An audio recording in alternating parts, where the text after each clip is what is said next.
Welcome to the Bachelor of Medical Study program, Universitas Brawijaya, one of the 10 best medical institutions in the country, where we educate approximately 1,036 medical students, 704 clinical fellows, and 250 graduate students each year. Coming from different backgrounds and places, each candidate of the Bachelor of Medical Study program must surpass at least 41 other candidates through various selection routes for new students admission, namely Seleksi Nasional berdasarkan prestasi, Seleksi Nasional berdasarkan tes, and Seleksi Mandiri UB to learn and grow with equal opportunities. Since 1963, we have a long distinguished history of service and medical excellence to secure physicians of the highest character and the most outstanding skill that continue to develop through education, research, and community service.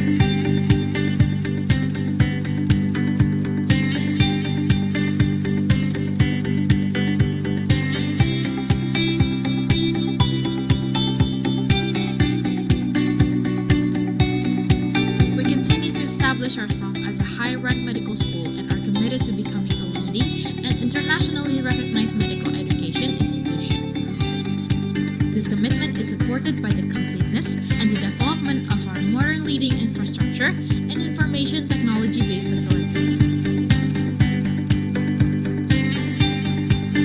Studying here is the first step in preparing to become a doctor who are religious, morally praiseworthy, and professional, in hopes that they can serve the nation and have a competitive advantage on national and international scales.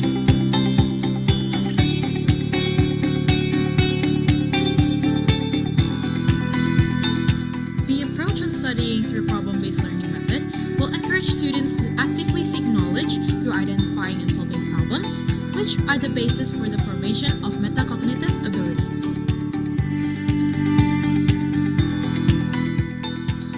As we navigate the shifting frontiers of human health, we are engaging in a diverse community, where students have the opportunity to learn and excel their medical abilities in skill centers, which are the state-of-art medical training facilities, human patient simulation.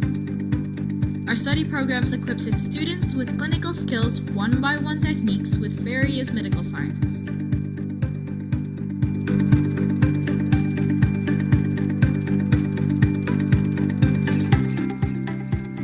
We also learn how to analyze and diagnose from the root cause to create innovations. There are a plethora of opportunities within our health system, such as cutting-edge basic science research, public health research, and biomedical innovation research.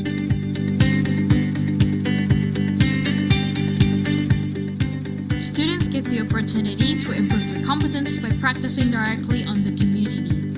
We are committed to improve the life quality of the society for the betterment of this country through interprofessional education, which is a collaborative practice between two or more health professions to learn each other's roles and aims to improve collaboration skills and the quality of health service.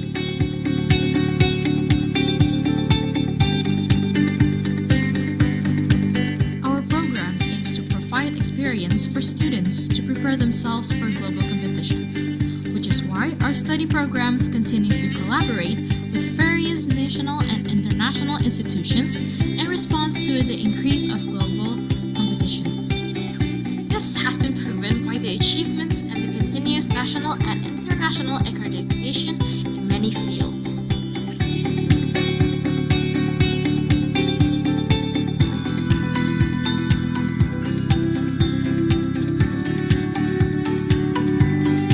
We also have a programs for students placement from universities to attend clinical observership, designed for those who are interested in obtaining new experiences through observing the clinical and or community health practices in Indonesia, and also getting the best practice of Indonesia health system, including Indonesian culture and social aspects.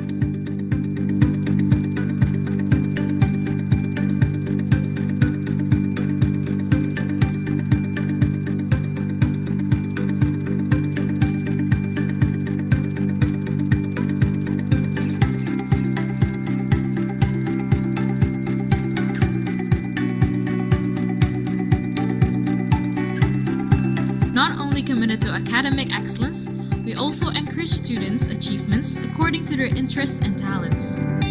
We are committed in supporting students' activities that improve their ability in critical thinking and analysis. These activities are focused on developing professionalism, cooperation, ethics, and interprofessionalism between healthcare providers and patients.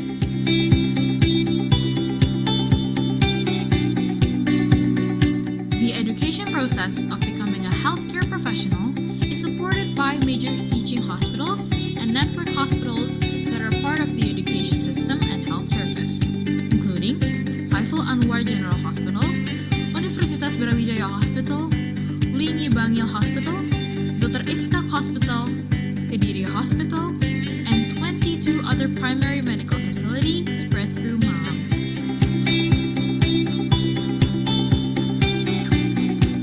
During clinical rotations, medical students gain hands-on experience on interacting with patients and medical staffs in the hospital and healthcare clinic.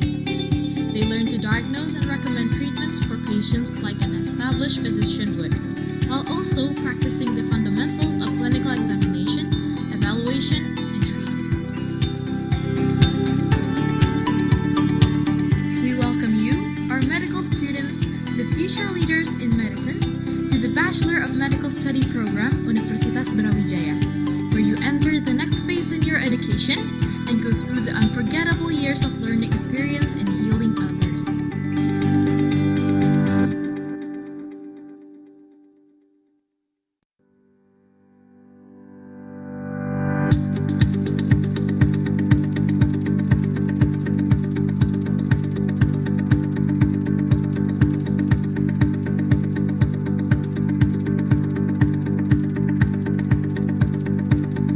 Welcome to the Bachelor of Medical Study program, Universitas Brawijaya, one of the 10 best medical institutions in the country, where we educate approximately 1,036 medical students, 704 clinical fellows, and 250 graduate students each year. Coming from different backgrounds and places, each candidate of the Bachelor of Medical Study program must surpass at least 41 other candidates through various selection routes for new students admission, namely Seleksi Nasional berdasarkan prestasi, Seleksi Nasional berdasarkan tes, and Seleksi Mandiri UB to learn and grow with equal opportunities. Since 1963, we have a long distinguished history of service and medical excellence to secure physicians of the highest character and the most outstanding skill that continue to develop through education, research, and community service.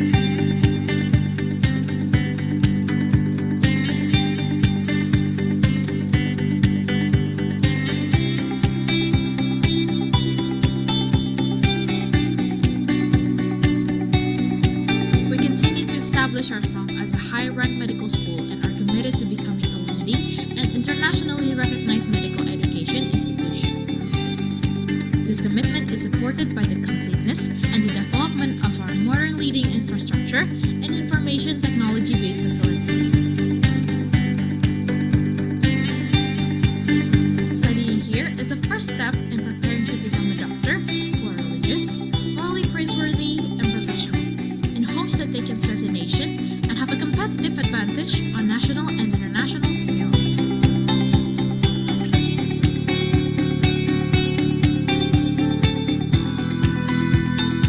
The approach on studying through problem-based learning method will encourage students to actively seek knowledge through identifying and solving problems, which are the basis for the formation of metacognitive abilities. As we navigate the shifting frontiers of human health, we are engaging in a diverse community, where students have the opportunity to learn and excel their medical abilities in skill centers, which are the state-of-art medical training facilities, human patient simulation. Our study programs equips its students with clinical skills one-by-one techniques with various medical sciences.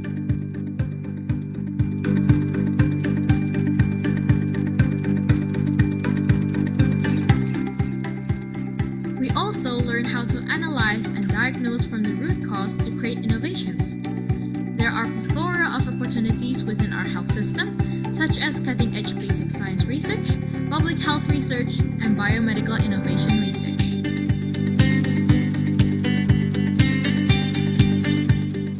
Students get the opportunity to improve their competence by practicing directly on the community. We're committed to improve the life quality of the society for the betterment of this country through interprofessional education, which is a collaborative practice between two or more health professions to learn each other's roles and aims to improve collaboration skills and the quality of health service.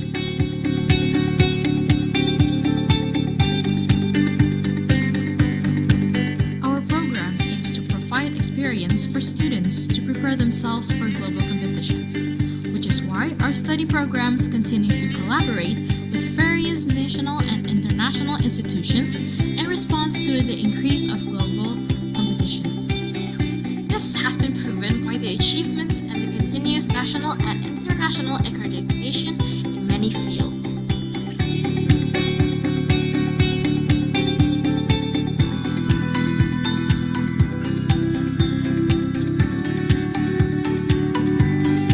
We also have a programs for students placement from universities to attend clinical observership, designed for those who are interested in obtaining new experiences through observing the clinical and or community health practices in Indonesia, and also getting the best practice of Indonesia health system, including Indonesian culture and social aspects.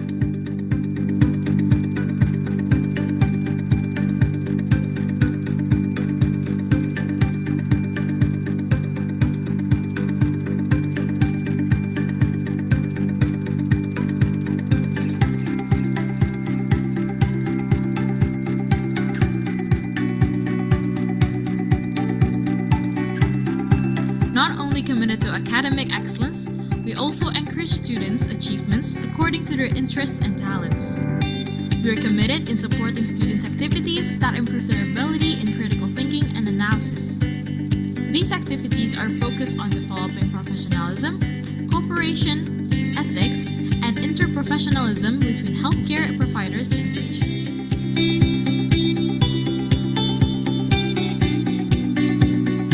The education process of becoming a healthcare professional is supported by major teaching hospitals and network hospitals that are part of the education system and health service, including Saiful Anwar General Hospital, Universitas Brawijaya Hospital, Lini Bangil Hospital, Dr. Iskak Hospital, Kediri Hospital, and 22 other primary medical facilities spread through Malang.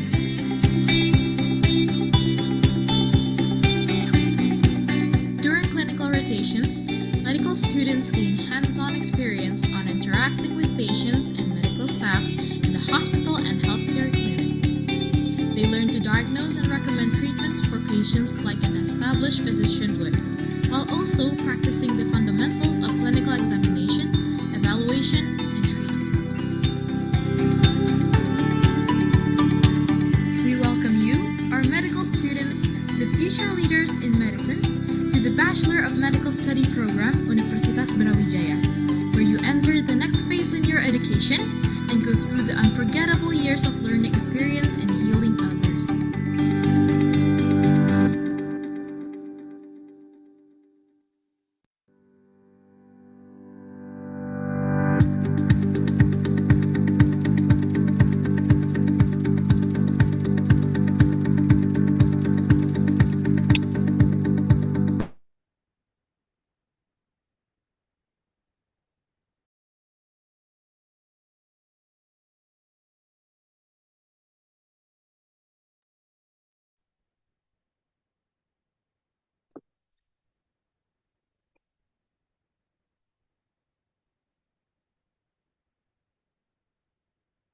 Assalamualaikum warahmatullahi wabarakatuh.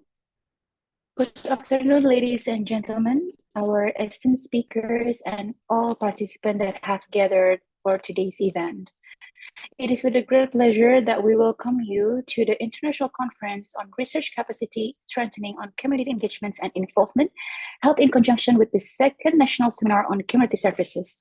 I'm Dr. Putri Anissa Kamila, your Master of Ceremony and moderator for today's event. We are deeply honored to host this event organized by the Faculty of Medicine Universitas Brawijaya in collaboration with the George Institute for Global Health India and the International Centers for Diarrheal Disease Research Bangladesh, or the ICDDRB. Today, we have a lineup of distinguished speakers who will share insights on community engagements in research. We shall begin with an opening speech from our head of the Research and Community Service Unit, Dr. Dian Nugraheni. To Dr. Dian, the time is yours. Thank you, Dr. Putri. Assalamualaikum warahmatullahi wabarakatuh. Good day, ladies and gentlemen, esteemed guests and speakers, and also distinguished participants. Welcome to the International Conference on Research Capacity Strengthening on Community Engagement and Involvement, held in conjunction with the second National Seminar on Community Services, collaboration between Universitas Brawijaya, the George Institute for Global Health India, and also the International Center for Diarrheal Disease Research Bangladesh, signifies a shared commitment to advancing knowledge and fostering meaningful engagement in community-based research. We hope that this collaboration can sustain continuously. Today, on day one, we are privileged to have esteemed speakers, Ms. Shafi Bandari, Dr. Alia Nahid, and also Dr. Asri Maharani. Thank you for your coming.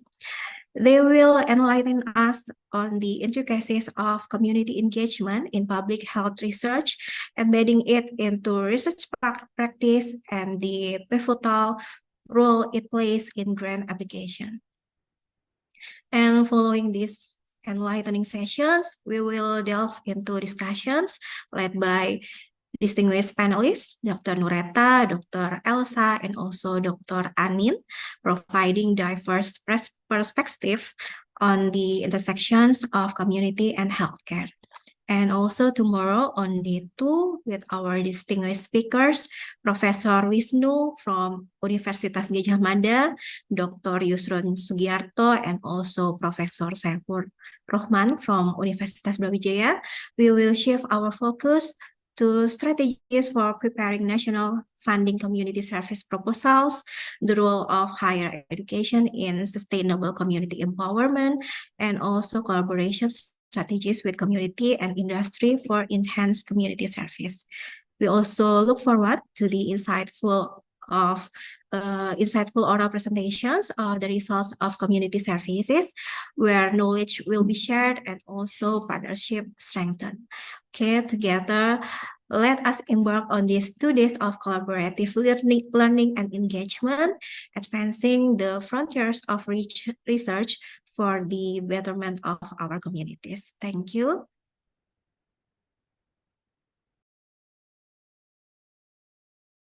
Thank you very much, Dr. Dian, for welcoming us to this event. Ladies and gentlemen, throughout today's event, we have the privilege of hearing from 3 different speakers, each bringing a unique perspective to our discussions. Following their presentation, we will have a panel discussion, providing us with an opportunity for more in-depth exploration for each topic. You can also participate in the discussion by typing your questions in the Q&A section that has been provided in this webinar. Now, moving on to our first topic on the community engagement and involvement in public health research as an introduction, I am pleased to introduce our first speaker, Ms. Shafi Bandari, MBA. Ms. Bandari is the head of the Impact Engagement Program at the George Institute for Global Health India. She also leads the community engagements and involvement for the National Institute for Health and Care Research and Global Health Research Center for Non-Communicable Disease and Environmental Change. Please join me in welcoming Ms. Bandari to deliver the opening presentation. Ms. Bandari, the time is yours. Thank you so much, and thank you for your kind introduction and having me here. It is my pleasure to join this discussion, and I'm here to learn as much from everyone as I'm here to talk. So I would invite everyone to participate by adding your questions and comments. Could I have my slides up, please?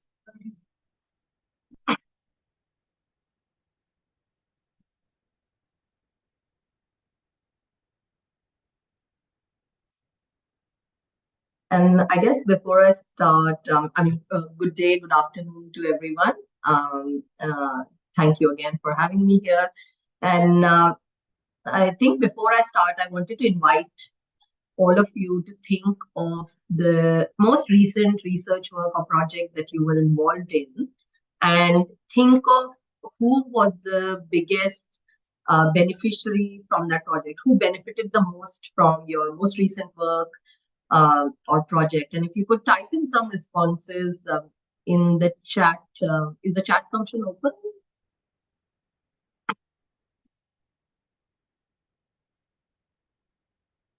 Yeah, I think it should be. So it'd be great if, yeah, I could hear from some of you. Who do you think has benefited the most from your most recent piece of work that you've been involved in?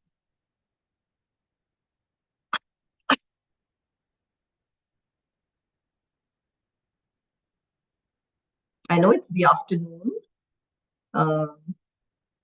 It'd be great if we can get here some responses. So any project that you've been working in currently or have worked in the past, who do you think benefited most from your work?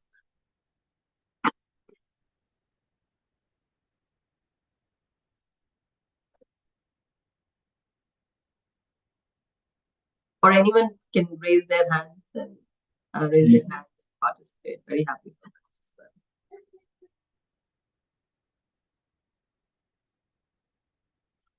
We have a response that fits with the presentation to say communities. I would love for it to be more specific. Who do you think benefited? Who were the groups of people? Or yeah, so many, or lots of answers to align with the theme of today's session. Okay, we'll take that. So I'd actually like to challenge that a little bit. I think most typically, while I mean the responses that came in said communities, I think that most typically in research projects is the researchers themselves who benefit the most. And whether it is through the papers that we are trying to write, publications, or trying to finish our projects as per our objectives or what the funders want, so on and so forth. And we really need to challenge ourselves to do more of and better of to serve the communities that we work in. And we, I think, also need to accept that we have certain privileges as researchers. Therefore, it is our responsibility to leverage that privilege to improve the lives of the people that our research impacts the most. And really the idea of meaningful community engagement is about that humility to accept our privileges and also the ambition to do more for the benefit of the end users. With that, I also want to just quickly ask, and I think it might be easier to just type in your responses in the chat. What does meaningful community engagement mean to you? Next slide, please.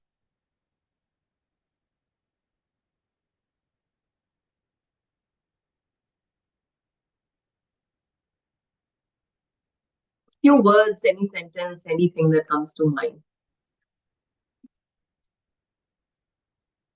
Very important.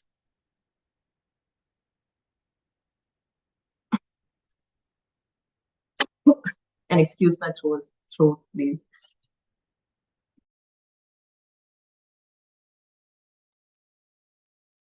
So what does meaningful community engagement? A lot of you may be engaging with communities. What does it mean? Engaging communities at all stages of research. Very important, that impact communities. It will be useful for all the communities. Will not have sustainability. So I think the very, very important ideas coming through some of the reflections that the audience is making. I think we will talk about a lot of these things, improving and collaborating with individuals, community to improve their well-being. So thank you for sharing your reflections, and we'll talk a little bit more about it. I think, yeah, it is all of these things that you've shared. What I'd like to share is, so next slide, please. two very simple and beautiful statements, I think, which for me summarize the idea of meaningful community engagement. So it is about researchers caring about communities and communities caring about research. So it's a two-way thing where both the parties care about each other. Researchers keep the communities at the center of their work, and communities offer to sort of work with us. It's creating that sort of ecosystem. And the second is simply to say that research being carried out with or by those who are most likely affected by the research outcomes, rather than to, about, or for them.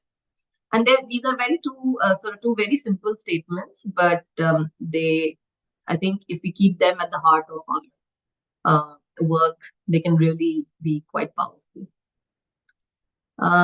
Moving on, then. Next slide, please. I just also wanted to say there are a lot of, so next slide, please. So there are a lot of terms and used in different countries in different contexts for community engagement. It's right from lay involvement to co-production to public patient involvement, amplifying patient voices. There are many, to name a few. And in different contexts, different research work may find it useful to use different terms. But in the context of today's session, I'm thinking of community engagement in terms of those underlying principles of research conducted with or by those who are most likely affected by the research outcomes. Next slide, please. So why is community engagement important in research? I think first and foremost is applying that human rights and equity lens, that end users should have a right to have a say in what is researched and how. And this goes back to earlier what I was talking about, that we as researchers have certain privileges, and I think we must leverage our privilege to give community those rights. Secondly, communities or the lived experience that people come with offers a very different perspective from what any of us as part of a research team can bring in. It also helps improves the quality of research. And someone had typed in the chat earlier, it's about the usefulness to end users, which should really be quite central in all the research that we embark on. And finally, it also meaningfully engaging communities will ensure that it leads to a sort of a sense of ownership, and in the long term, the uptake of research findings, better understanding it, so that it can have more impact for everyone involved. Next slide, please. So just to further highlight the importance of why the community engagement is important, really the difference between a successful project and a failed project could be very much this aspect of meaningfully engaging community engagements. And I wanted to take an example of a piece of work that was done in India a long time ago, which continues till date. So that's what it shows, the sort of sustainability and scale. So in the early 90s, the government of India wanted to develop evidence that HIV can flare up as an epidemic. So there was a research project around it. It was initiated in 4 big cities in India using a research protocol that was developed by WHO and many senior scientists. But it failed everywhere except in one city, in Kolkata. And it was Kolkata, and what was the difference was Kolkata was the only city where the team were able to get the buy-in of the end users, who in this case were sex workers, who were impacted by this research, and therefore the only city to have sort of succeeded in the project. There were many things that the project team did to get the buy-in of the stakeholders, and there's a detailed paper on this, which I'd be very happy to share with the audience if it is of interest to the audience. But to summarize their sort of engagement, they summarize it with these 3 broad principles of the 3 R's. So respect, they ensured they give respect to the community, to the sex workers, and this was the only team that went in to say that sex work was employment as was research. And that really opened up the doors for conversations to give that respect to the work of that community. The second R is the relying on the knowledge and understanding of the community members. And finally, recognition. So giving recognition for the acknowledging and recognition for their contributions to the research. And the team in Kolkata was really sort of succeeded in reorienting, sort of framing the prevention of HIV spread as the responsibility of the community rather than the objective of a project. And which is what sort of led to its success, long-term success. When you have that buy-in, the uptake, the sustainability increases by many orders. The work was so successful that 5 years later, it took shape of a movement, and DMSC, which is Darbar Mahila Samanvaya Committee, was set up in 1995, and this committee works to date on women's rights and sex workers' rights, and also HIV prevention. So it has really sort of it turned into something that was self-sustainable, and has turned into an organization that works. So this was just to highlight how that engagement, and exactly the same research protocols were used in other cities as well, but it failed everywhere else. Next slide, please. So I want to spend a little bit time on reflecting on what are some of the core principles we should keep in mind when we enter communities. And it is a bit of a long laundry list, but they are really important values to hold in any work that we do. So I guess the first one, in community engagement, it's crucial to prioritize listening and valuing the perspectives and experiences of community members. We must try to create a foundation of respect and recognition, ensuring that all voices are heard and their contributions are acknowledged. Secondly, building trust is essential. And we can do this by being open, honest, and transparent in our communication as well as decision-making processes. Transparency allows community members to have a clear understanding of our intentions and actions, and fosters that trust and credibility.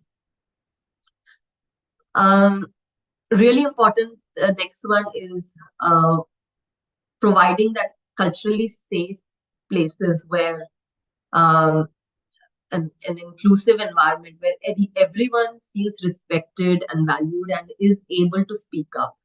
So as researchers, we should go in thinking that every voice will give us something new to learn, and we should understand all the power imbalances that are there between researchers and communities, but also within communities, which can act as barriers, and how can we provide that culturally safe space, and embracing that sort of diversity that comes from cultural backgrounds or beliefs or practices within the community, and ensuring that there's inclusivity for all. And sort of, I guess I've talked a little bit about social inclusion, but really it is about removing those barriers, as I was saying, and creating equal opportunities for all community members. And I mean, we should strive to create an environment where everyone feels included, valued, empowered to participate in the decision-making processes as well. It shouldn't be a one-way, tell us what we need to hear, but can we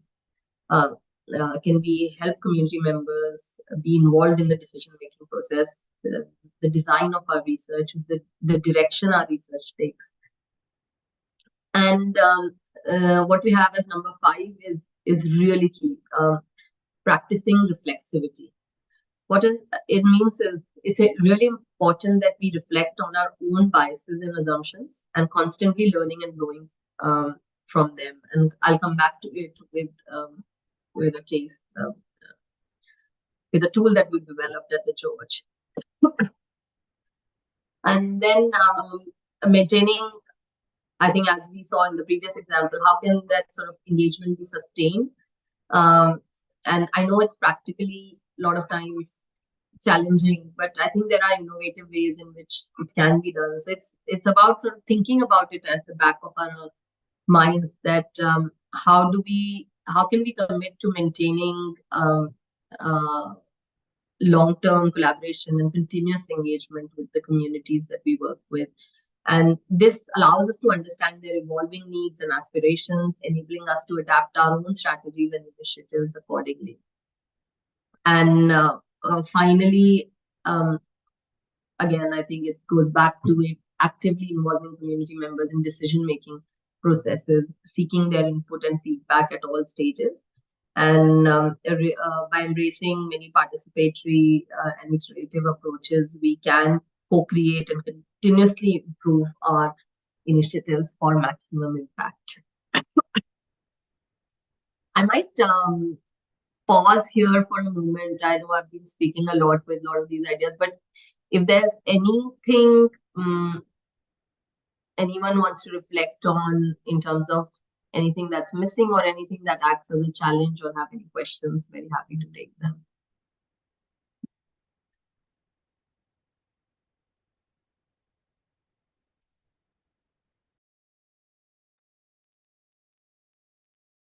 Okay, maybe not. So, but can come back to. So if you have any questions, you think some things can act as barriers, please do share in the chat or as Q&A. You can take them at the end. So sort of that brings me to the end of the fundamentals that I wanted to touch on, and really be a little provocative, I guess, in terms of letting all of you think more. It's really about that reflecting on our own actions.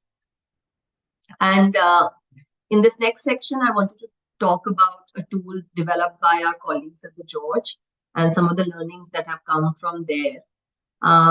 So next slide, please.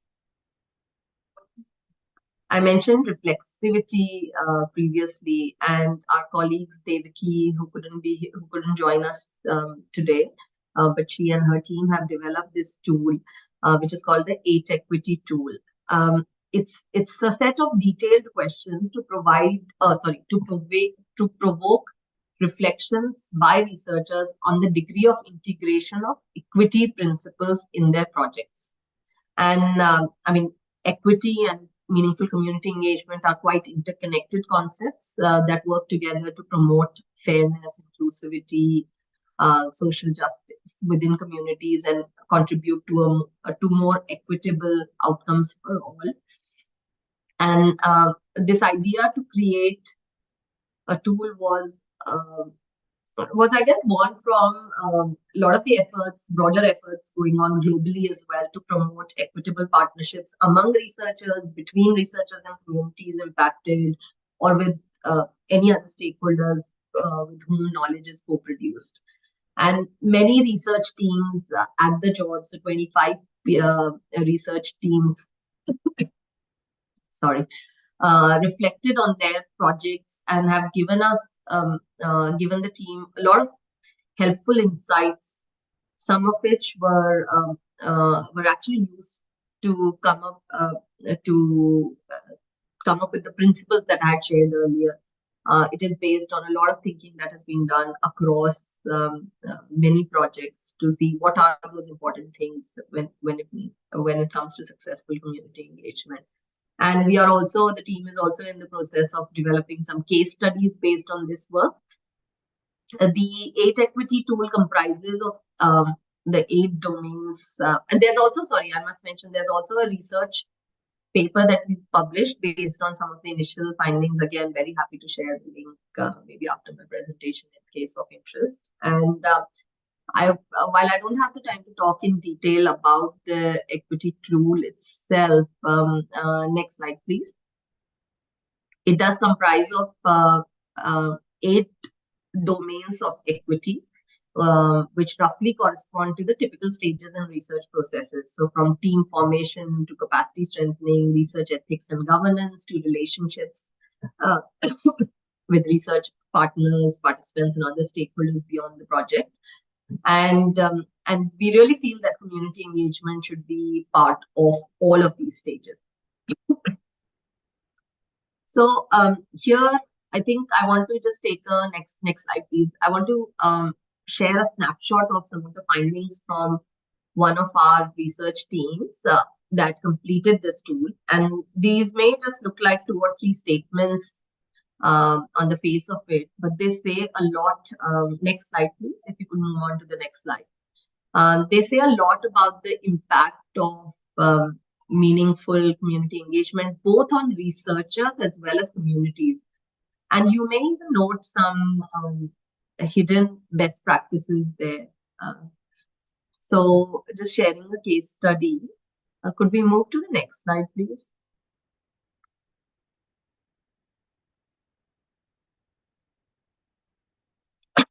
Thank you. So just to give a little bit of a context, the project itself, it's called ARISE. It's a consortium set up to enhance the health and well-being of marginalized populations living in informal urban settlements in low and middle income countries. And our colleagues who have reflected here on some of these questions were working with waste workers in particular in the urban settings. If you could just click through once.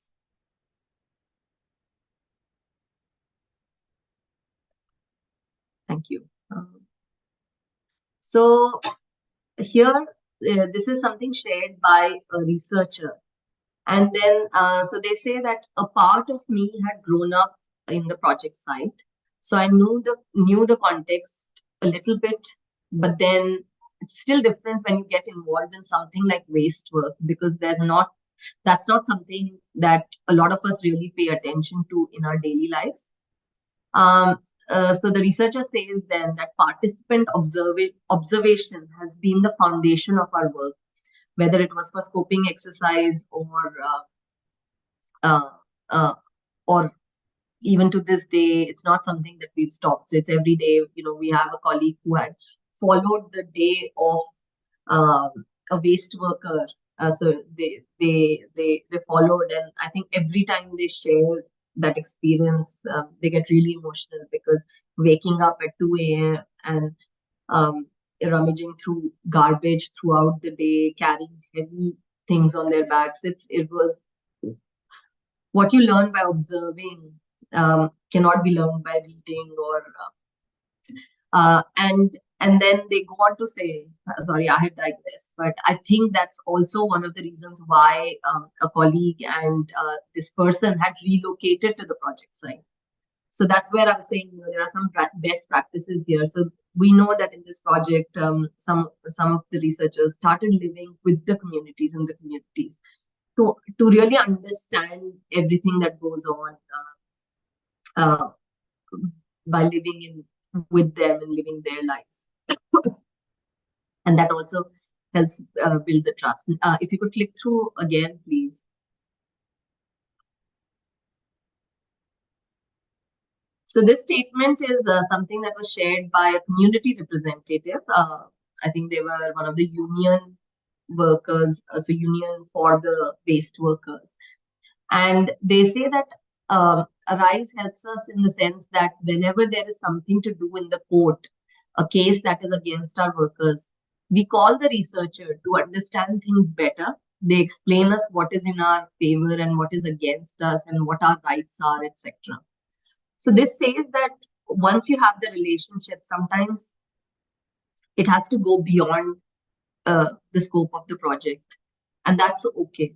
So in this case, the project was around the health and well-being, but once that rapport and relationship was built, the community members were able to call the researchers to ask them, when there was a court case in the court, or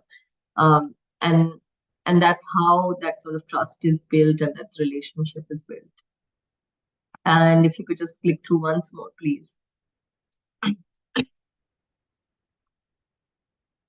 And then this is shared by another researcher who says, so based on the context that we are coming from, especially in intersectionality, the caste, class, ethnicity, these are an occupation itself. Like within even waste work, there are some forms of waste work which are more stigmatized, more looked down upon than the others. There are a lot of power imbalances within an occupation such as waste work itself. So one would imagine that the whole occupation is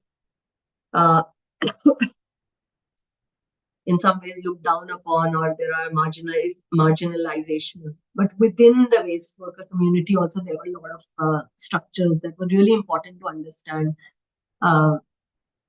So they go on to say these are all the aspects that kind of interact with each other to shape the kind of experience that the waste workers have. And it's really important to understand and unpack those intersectionalities as well. So these are just some of the things we had learned, and we hope to turn it into a case study in the future. And we'd be very happy to share with this group. Next slide, please.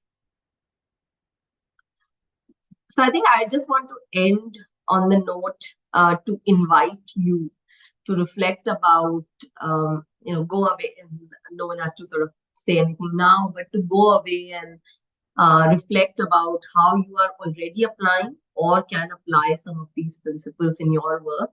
And in doing so, may even think about the barriers in doing that.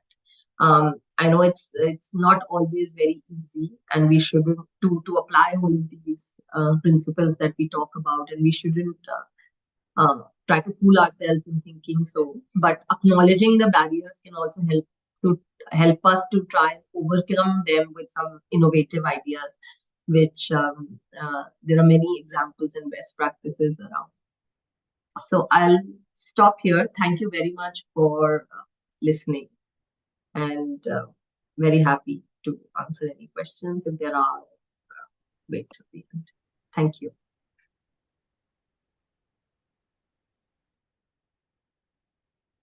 Thank you so much, Ms. Shalpi, for your presentation. It was very insightful and enlightening. Maybe we will delve into the discussion sessions about your topics at the end of the presentations. So shifting on to the second topic, on the topic of embedding community engagement and involvement into research practice, a case study in Bangladesh, we are very honored to have Dr. Alia Nahid with us. Dr. Nahid is a scientist and health system specialist in the non-communicable disease nutrition research divisions, or the NRD at the ICDDR Bangladesh. Dr. Nahid, the time is yours. Maybe the committee can help Dr. Nahid to navigate the webinar. And before we start, I would also like to remind all the participants to fill up the link that we've posted on the chat room for your attendance list and your feedback.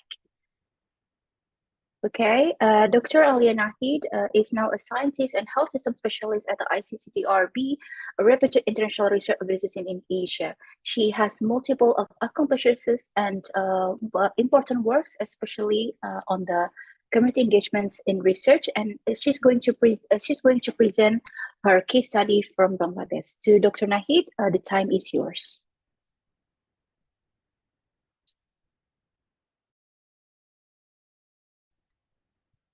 Thank you. Sorry, I am having some technical difficulty. So I request to bear with me for just 1 second so that I am connected. I don't know whether you can hear me. Yes, Dr. Nahid, we can hear you, but there's an echo.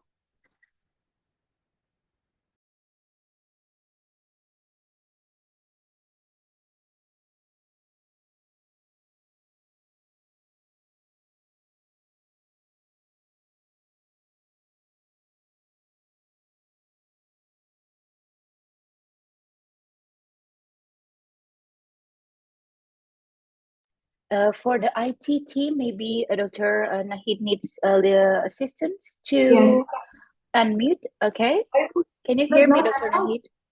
Oh, sorry. The host was not letting me to be unmute. Now can you hear me, right? Yes, So we can hear you first, clearly. open my presentation so that I can start. Give me just 1 second. Do you see my slides? Just to be confirmed, do you see my slides? Yes, doctor. We see your slides. Yes. Thank you very much. So I'm really honored. I can't see the audience, but I'm really honored that Ravija University colleagues have requested me to present a case study from Bangladesh. So I will basically talk about the scenario in Bangladesh that we have came across for achieving success in a very comprehensive health system intervention for achieving some impact for the people in Bangladesh, and how it embedded different stages and stakeholders of communities, which ultimately helped us to support. So first of all, I would like to give you a little bit of glance of Bangladesh. I'm pretty sure you know Bangladesh, but to give you an overview may help you to understand why we wanted to do the study. And then we'll talk about a little bit of the health situation that we focused in our intervention, and then we talk about the intervention itself. So you all know that Bangladesh is a very small country, but it almost contains more than almost 170 million people. And majority people live in rural communities, and these both urban and rural communities are highly dense.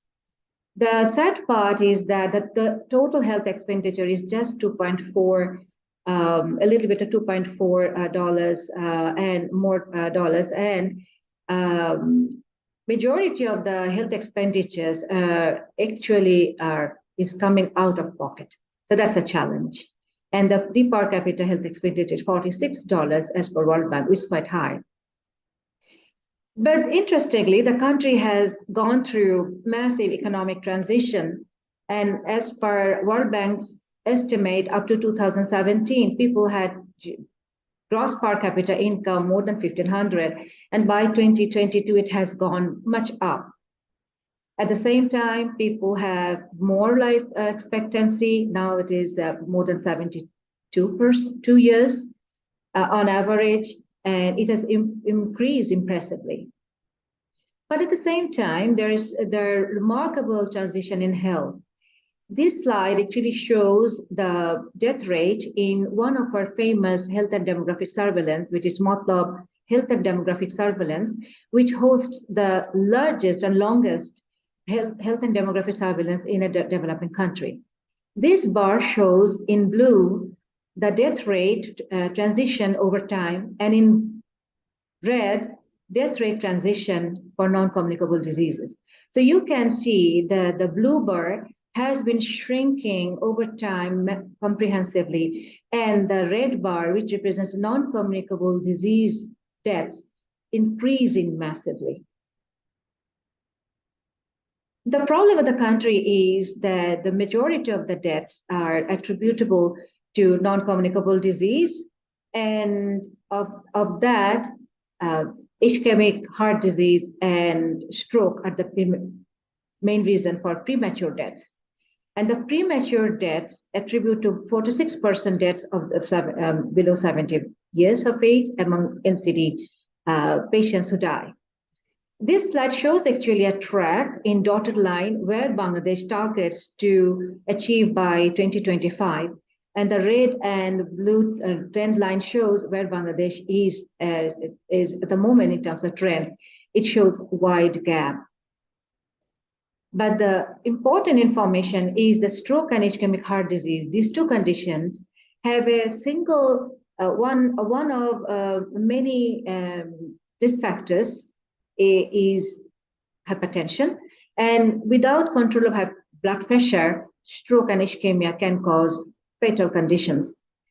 But the good news is that if people can have their systolic blood pressure just 2 millimeter mercury reduced, the risk of death from this heart disease and stroke actually reduce at least up to 10% in general. So you can imagine the control of hypertension is so important. The country shows a very large prevalence rate, like 26%, and it is more in females than males. When we looked at the estimates across the country, we did not see much of the regional variation. But what we have marked that the hypertension is mostly uncontrolled in more than 60% of people, and more than 1/3 of people with hypertension actually have 2 or more associated comorbidity, which is not a good news. The challenges are there. The government healthcare is the only place where people get services at subsidized cost. But the number of doctors, nurses, and midwives are just more than 2 per 1,000 population. And for 10,000 population, there are only 4 hospital beds. Private sectors are mushrooming, and government sectors are not always very efficient at the primary care setting, particularly for NCD care. And you can imagine that out-of-pocket cost can be driven by the private services. So based on this situation, researchers from Bangladesh and other neighboring countries actually sit together and developed a strategy including multiple components to control blood pressure.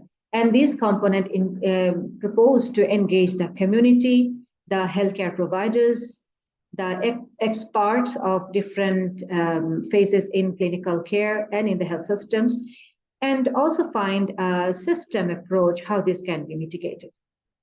So we together developed a new model that is called Control of Blood Pressure and Risk Attenuation in Bangladesh, Pakistan, Sri Lanka. In short, it is COBRA BPS. So the philosophy of the COBRA BPS was to engage at various levels, including community and healthcare provider. The first attempt was to develop a health education module with experts, with social science and clinicians, and train the government health workers how to use it to build awareness in the community. Community means at the household level. So they identified the patient in the community, and they engaged not only the patient, but also the family members with this health education program to aware them what is the problem with hypertension, how big the burden is, how this can be controlled, and what services are available in the community, and what a patient with hypertension should do at home, and what is the role of the families to remind the patients. And this was a huge community engagement for patients and patients' family. The second component was actually training of the healthcare workers, how to measure blood pressure and how to use a checklist to track them and tell the patient when their blood pressure is not under control, where they need to go and how soon they need to go. It required a lot of engagement between the health worker and the community participants and their neighbors and families so that they accept this approach, that people, the health workers coming into their houses, measuring blood pressure, telling them what to do, and mobilize them to take the right decision and take the right care to control blood pressure. The third component was quite challenging. So when patients or individuals are referred from the community to a facility that's a primary care facility. So these primary care facilities were not actually trained or equipped to treat hypertension or non-communicable diseases. There were NCD corners, but they were not routinely used for NCD treatment. And many doctors did not have the training. And on top of that, there is a problem because if a patient is identified with hypertension, the patient would not generally need a drug. And these facilities did not have the drug supplies available. So what could you do? So there was a requirement to develop a training guideline, treatment module, and train the doctors. So there is huge engagement of the primary care physicians to mobilize them to accept that training of hypertension is important. And this training also includes the training not only on treatment, but also on lifestyle modification so that patient can do both at their homes. There is a problem with monitoring and system strengthening because when the patients are coming to the health facilities, it is the job of the doctor to treat the patient. But if the doctor is having any problem, if the patients are having any difficulties accessing the doctor or getting the supplies of drugs or other education, who would look at that? There is no monitoring oversight system.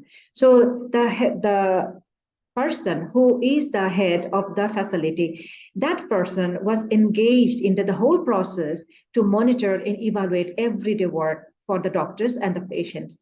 And they were also trained how to get engaged with the providers to mobilize them. And also he or she was the main person to engage with the community health workers to make sure that they are being able to use the materials developed under the study and they go to the communities and give the right information.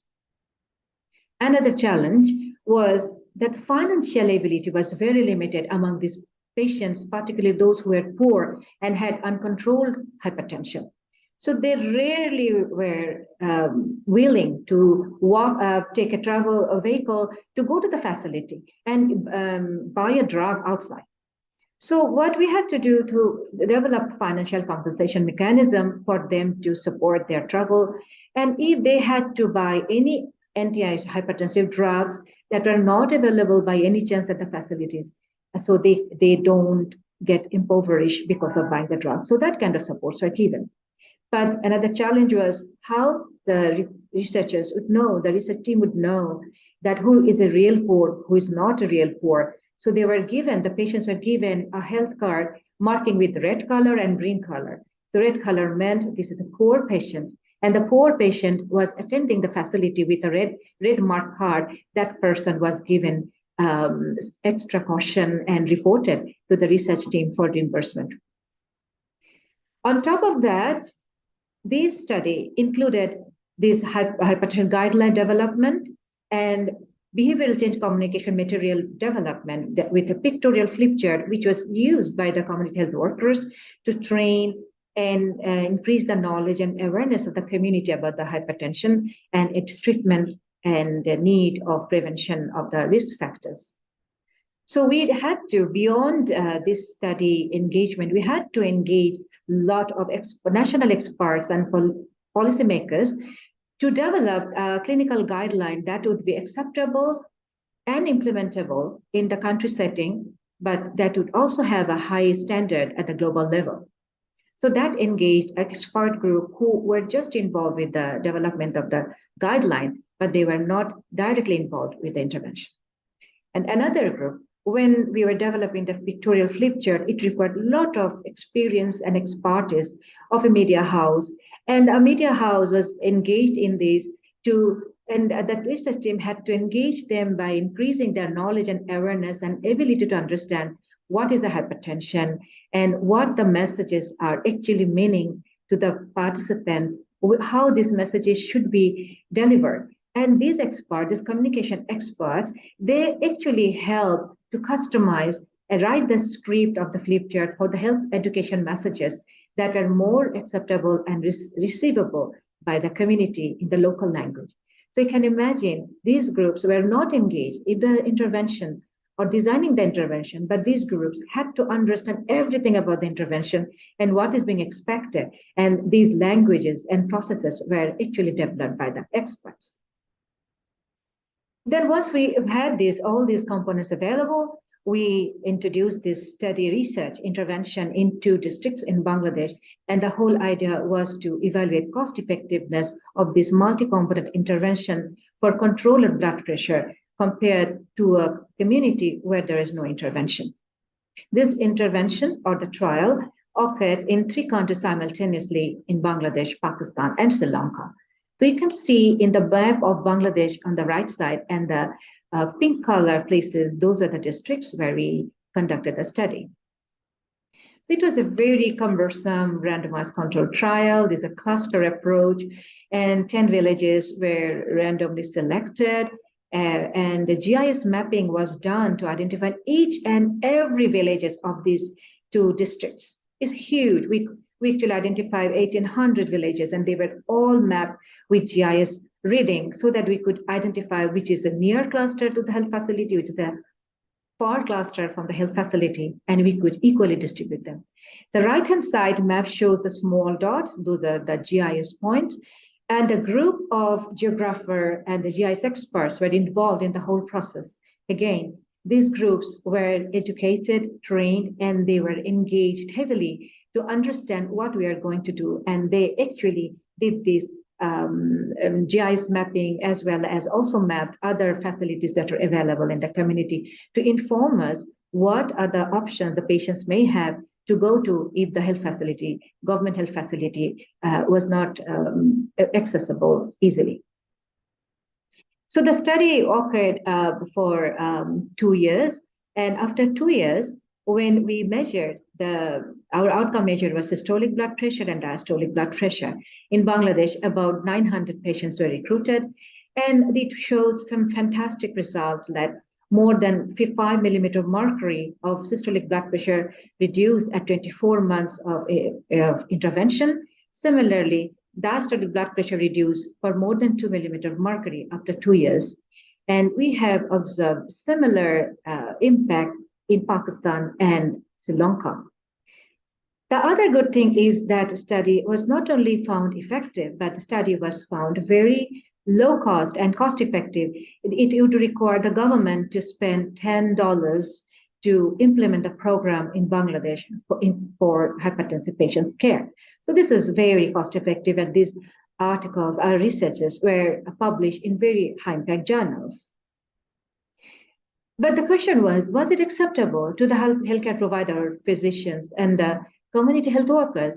And a very comprehensive qualitative study actually demonstrated that, yes, these approaches, although multiple and challenging, they were implementable, feasible, acceptable as well. During the study, silently, we also achieved several impacts. These healthcare workers actually learned how to measure blood pressure, and they actually continued this practice beyond their services, beyond the research duration, and that was a community benefit.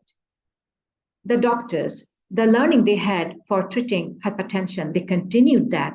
And we talked to the doctors after the research. They said that we are so happy, and it was in literature, in paperwork, and they took photographs and put it in their mobile, and they used that for their everyday treatment. And we were able to train more than 100 doctors, more than about 11 healthcare workers. And the best part happened from this research was that we could engage the policymakers at a very high level, the Ministry of Health, DGHS, that there was an advisory group. I didn't mention that. There was an advisory group who were every 6 months were monitoring the research outcome and the challenges. And one of the challenges was supplies of antihypertensive drug for longer time. The patient refused to go back to the health facility every 7 days, which is the norm in these countries. So we prepared a system, so at least 1 month supply should be given so that patient don't have to come repeatedly. And only because of this intervention and engagement with the high-level policymakers and health managers, it was possible to introduce 1 month supply for the hypertensive patients in the intervention areas. And it is very interesting and very proud to mention to this audience that because of the intervention now, the government has a national policy to provide drug supplies to hypertensive patients from each and every healthcare facilities, at least for 15 days, up to 1 month. But after all these successes, there came a problem. It was COVID. We completed the study in early 2020, and the COVID hit us in March 2020. And when the COVID started, the whole health systems collapsed. No patients are coming to the facilities. No community health workers are going to the homes. Patients are not taking care of their hypertension, and we don't know what is happening to the patients. Nobody is willing to interact with the patients. So what would happen? Then we were in severe problems. So how can we let this intervention go to drain? So we sat together, we identified that it is not possible to continue successful intervention in manual system and paper system. And we need to actually develop the holistic healthcare ecosystem that should not only be limited to the primary care, but it should be expanded up to the secondary and the tertiary care level. And at the same time, we realized that digital health is a friend of health systems, and we must think about it for the future. So during the COVID period, we all worked on it. We're trying to understand how the successful model of COBRA BPS can be converted into a digital platform. And the challenge was this multiple intervention. And the challenge was the traditional model of patients coming to facility or health workers going to homes. So how we can mitigate all these challenges? So then we developed a systems approach of digital health model to convert the COBRA BPS strategy into the digital system. And we worked with the health technology experts to develop an app which can be used by the community health workers and the doctors at the community clinic, healthcare primary care facilities. And it would be easily registering a patient, screening their hypertension, and then refer them and monitor them services. And supplies of the drug can also be assured. And for that, when we engage that, we develop this model, we digitize the whole COBRA BPS strategy. We realized that just developing the strategy for just rural area, we will not be able to make it a scalable and sustainable until this model is customizable or implementable for urban population, or even hard to reach coastal areas where almost 30 million people live. So we actually started developing the model with health technology experts. At the same time, we are talking with the health communication expert, how we can use this model into a simple version and also use the simple language. And then we worked with the digital technology. But at the same time, we developed the model and we realized that just risk factor, host risk factor, the biomedical aspect is not enough. We have another enemy we're living with us, that is our environmental hazard. And water salinity, particularly in the coastal area, is one of our biggest challenge for control of hypertension. Those who may not know, I would like to share with you that high salinity in the drinking water can induce more salinity in the blood, and that can raise hypertension. And any kind of intervention can go null and void until unless the natural salt reduction is made substantial. And then we actually joined, not with the Bangladesh team, we joined with a lot of people. We joined people in India and Indonesia with Brawijaya University and the Global Head, the George Institute India and Imperial College London. We sat together and developed a wonderful center concept to address the challenges of NCDs and environmental change. And in Bangladesh, we launched the center in this year in March, and our objective has been to develop this strengthen health system using digital app to make it a digital health service mechanism, but at the same time integrate water salinity mitigation technology into the health intervention so that people get double benefit to reduce their hypertension and consequences of cardiovascular health hazard. So all these things you can imagine that nothing had happened in isolation. Everything happened with different stakeholders, and they are not necessarily the doctors. But at the same time, we are realizing that we do the research, but when the research stops, how we will be able to ensure the services and benefits stays back.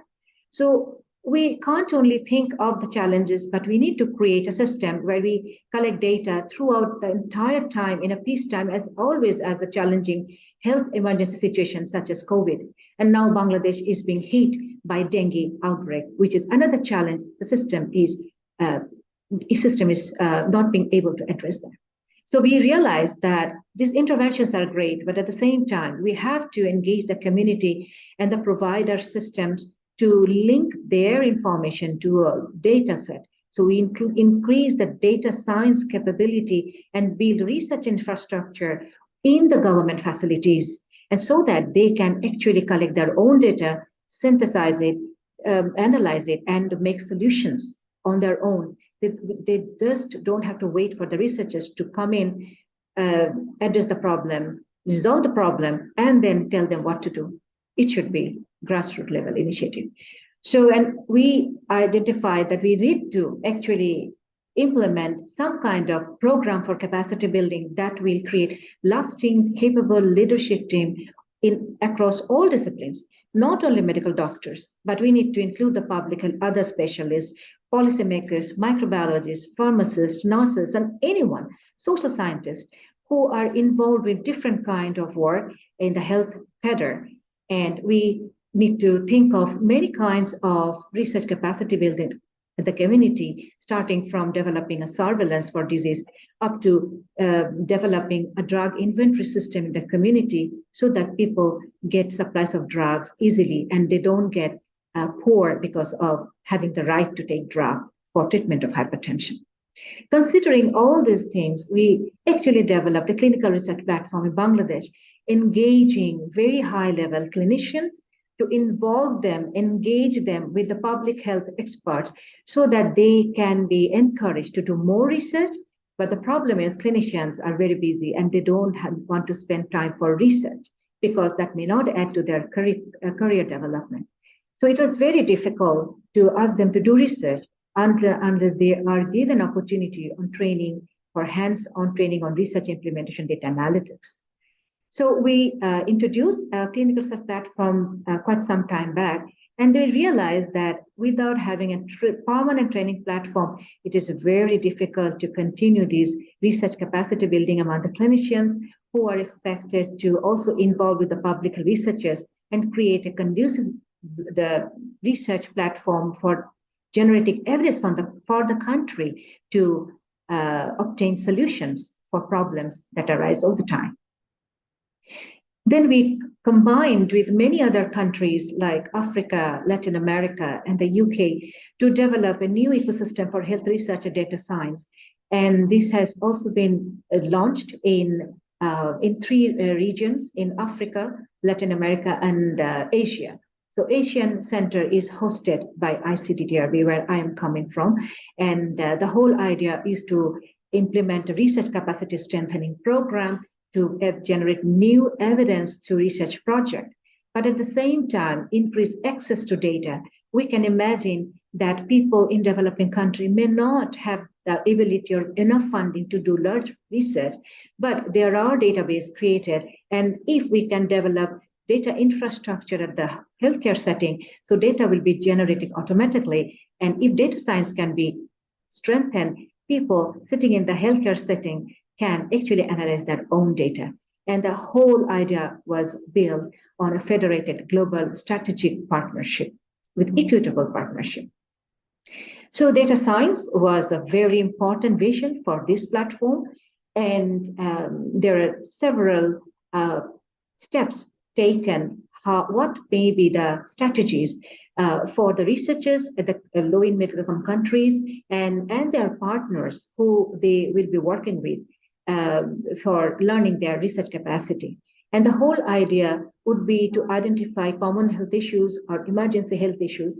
For us, it is NCD that is a focus, and how we can work on multimorbidity solutions and identify path for rapid implementation of the solutions for improving quality of care at the end of the day.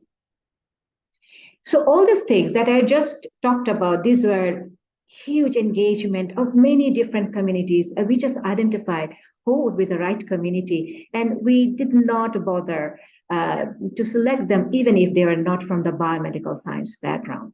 So the vision of all our researchers and all our platforms, including the Global Health Network Asia or NIHR Global Health Research Center for NCD's environmental change, is to train the research team, create infrastructure, create a research governance, empower all the communities and train them adequately so that they can participate in research and the researchers can identify better solution for not only NCD, but all kind of multimorbidity services. And the whole objective should be create a strong research team and reduce multimorbidity and mortality doing research across life course. And at the end of the day, we really want to reverse this picture, at least in Bangladesh. We want to shrink the red bar and bring it to a very narrow level. And this community engagement and activities that is a never-ending process. So we can start at one point, but we have to continue through this forever. Thank you very much for giving me the opportunity to share a case study from Bangladesh. Thank you. Thank you very much, Dr. Nahid, for your very insightful presentation and your experience in building such a very great system in your country. Now moving on to our final topic for today is writing grant applications, the role of community engagements and involvement. It is a privilege for us to introduce Dr. Asri Maharani, PhD, a senior lecturer in public health and epidemiology at the Department of Nursing, Faculty of Health and Education, Manchester Metropolitan University, UK. Please join me in welcoming Dr. Asri Maharani to share her insights on this critical aspect. Dr. Asri, the time is now yours. Thank you, Dr. Putri. I will share my screen. Yes, please, Doctor.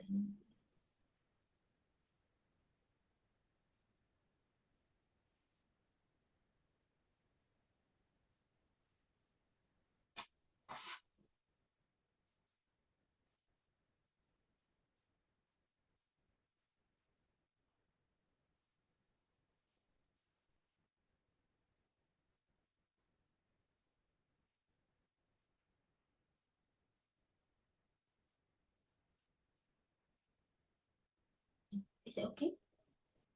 Yes, we can see your slides clearly, Doctor. The slides in the presenter view or the slides? I think it's already on the slideshow, Doctor. Okay, yeah, thank you. Okay, thank you everyone.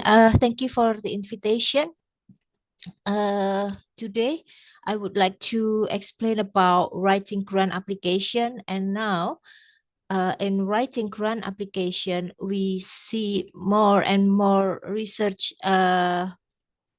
funder that require or ask about the role of community engagement and involvement in our proposal. So previously, when we apply and then apply for a grant and then doing the research, community engagement and involvement is held, or we will have it after we get the grant. But nowadays is starting to changing, so we need to do the community engagement and involvement before even we apply for the grant. So they would like to know whether we are already including people and then listen for the people's voice, and then whether our research then can be applied in the community very well. That's what they would like to see in our grant application. So I would like to explain about writing grant application, because I know that a lot of researchers now, including in the University of Brawijaya, would like to expand their research, and then finding a grant will be something that is very, very important. So why we looking for or applying for grants? So it is because we need to do our research, and then to do our research, then we need the grant to perform our research. And now the grant is not only coming from the university, because I can still remember that University of Brawijaya allocate grants also for colleagues working there, but it is also coming from corporation like the Bill Gates Foundation, and then foundations also. We have also previously with Smart Health, we got grant from Pfizer as a corporation, and then foundation, Bill Gates, and then also government. We have several grants from RISPRO Indonesia, for example, and then in the UK there are a lots of grants performed or provided by the government. And of course, the difficult part is, the not nice part is, the grants is always competitive. Like many researchers, even if we would like to apply for a grant inside the University of Brawijaya, I believe that lots of people would like to apply, and then it will be then a competition over there. Let alone if we apply for a bigger grant, like a British Council grant or a RISPRO grant, there will be more competition over there. And then how do we compete? So of course, they would not be able to see us or what have we done. So we need to write all of them in the grant and the written grant proposals. So what they would like to see is a piece of writing. Usually it's very, very limited. For example, like we have 3 pages or sometimes only 5 pages, or sometimes it's only like 2,000 words or something like that. And through that words, and then they can understand what we will do, and then they will looking at us from that one. So this is one of the example of our research in Smart Health launch in University of Brawijaya and Malang Regency. So this is quite a long way of grant for Smart Health. So for Smart Health, the first grant that we receive is from Give to Asia. It is foundation by Pfizer. The grant is starting from, the work is starting from 2016, and then for 2 years. And then from this one, it is like a snowball rolling. This about the grant. So you need to have some things that is we have done before, before we then applying for a new one. And then following that, we got the Pfizer fund in 2018. And this one is focused on looking at the quality of the essential medicine for the cardiovascular disease prevention in Indonesia.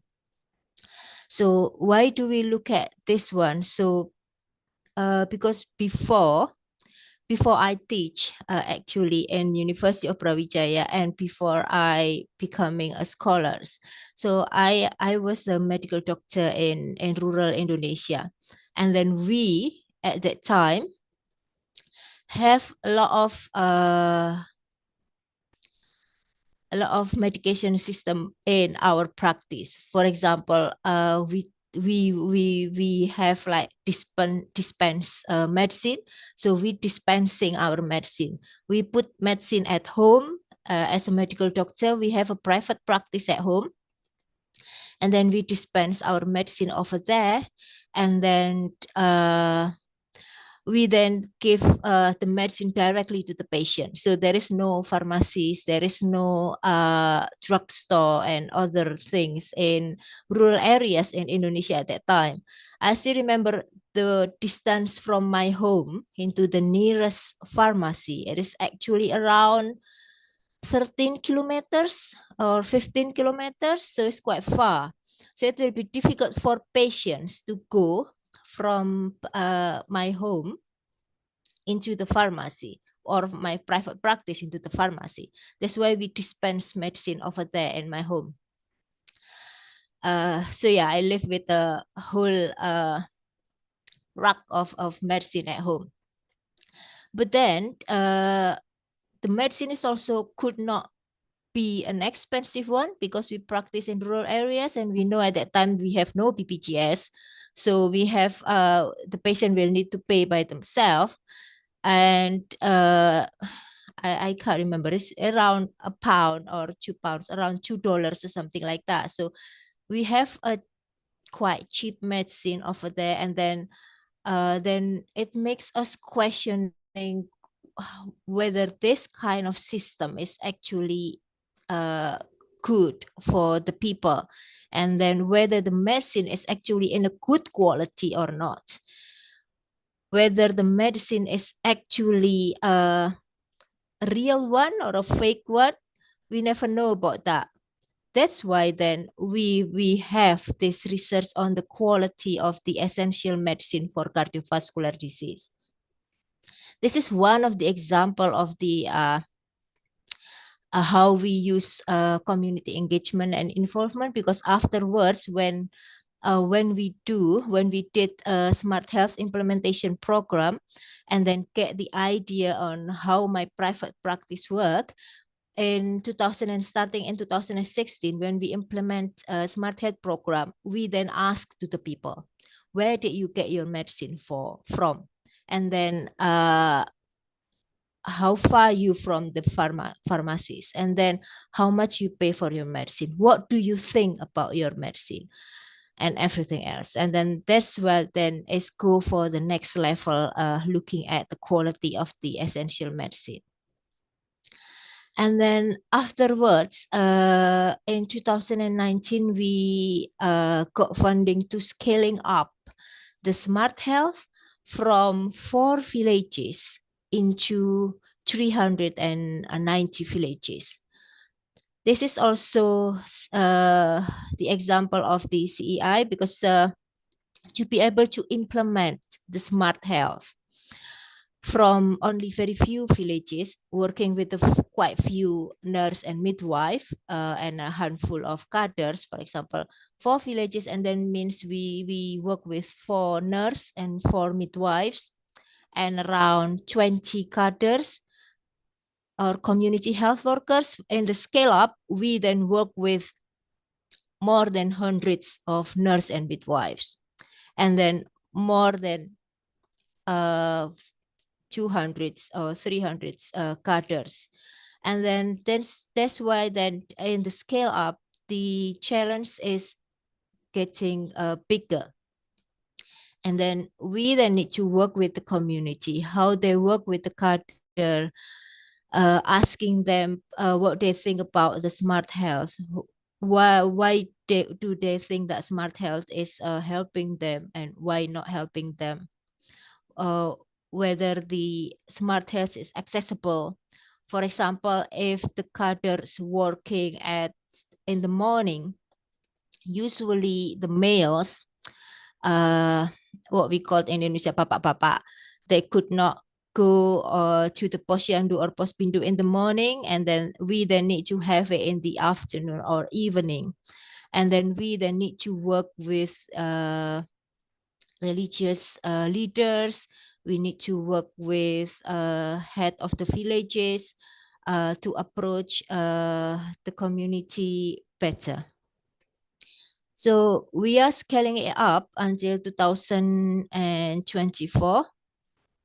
And then we then applied smart health in 390 villages. In 2020, we got another funding for smart health, but with the COVID, we focus on the community mitigation management of the COVID-19 pandemic in Indonesia. It was funded by RISPRO and still ongoing. And finally, as Dr. Alia has explained before, then we established the NIHR Global Health Research Center for the non-communicable diseases and environmental change. And in this one, in Indonesia, we focus on the air pollution and NCD. So how did we work with the CEI, community engagement and involvement, when we designed the NIHR Global Health Research Center? So we went to the people, we went to the Malang district regency, and then because that's the villages of the smart health, talking with the cadres and then talking with the people, what is actually the main problem over there. And apparently in Malang, the main problem is the pollution, or the air pollution came from the tofu factory. Yes, we have a lot of tofu factory in Malang.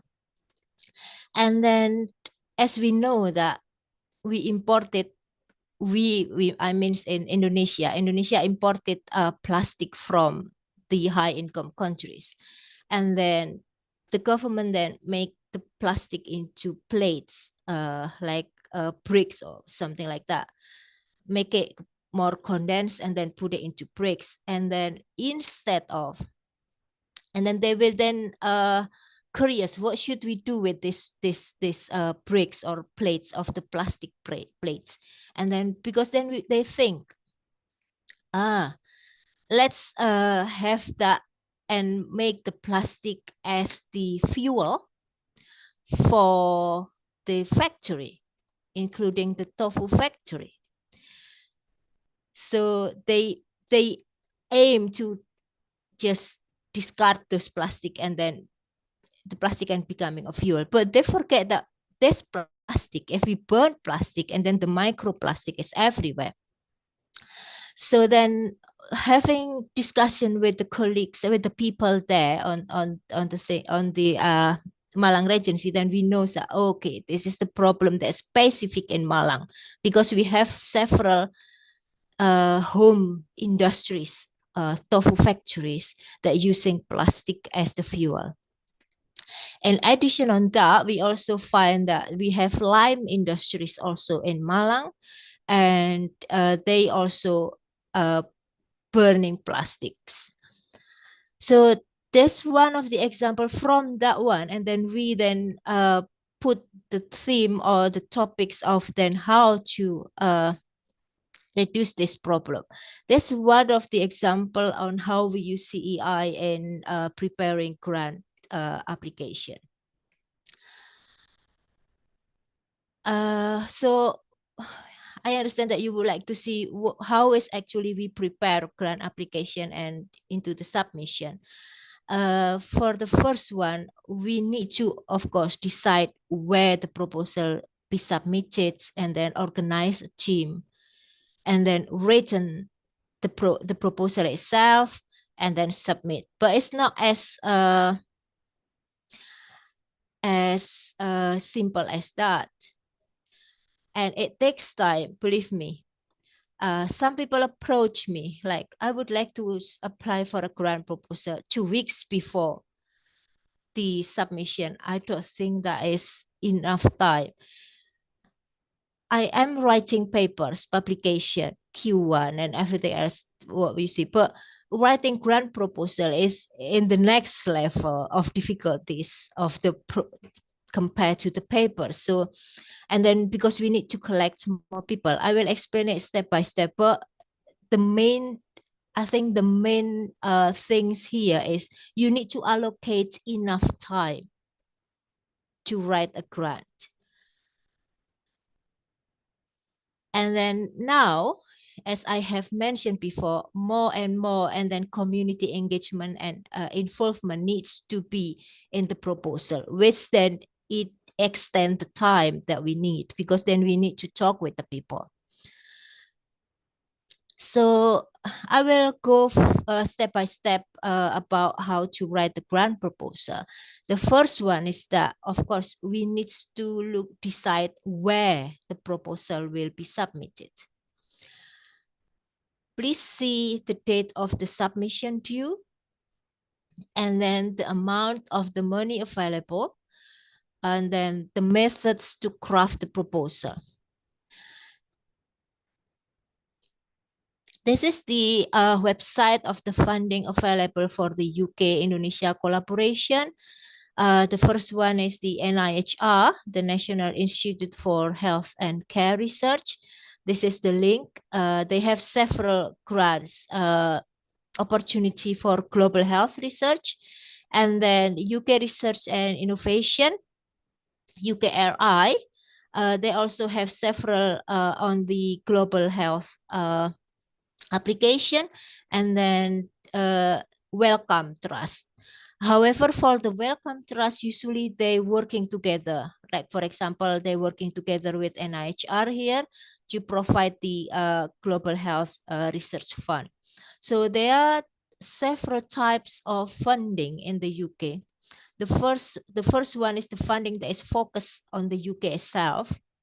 So it's for research inside to country. So usually it's about the healthcare services, NHS or intervention, but it is applied in the UK. And then the second one is the one that is for outside or for other country. So usually for Indonesia, we can have it as the one with the global health. So with the word global. If we have the word global in the funding, usually the funding is focused on the low and middle income countries, or usually we can call it the global south countries. So this is example of the NIHR. So for research and innovation in the global health transformation, this is the example of the NIHR, and this is the NIHR and Wellcome Global Health Research Partnership. So please be careful with the date because different with submitting a publication proposal, they have closing date. So it's more like a race. Like you have 3 months to prepare the proposal, for example, and then you then need to work on it.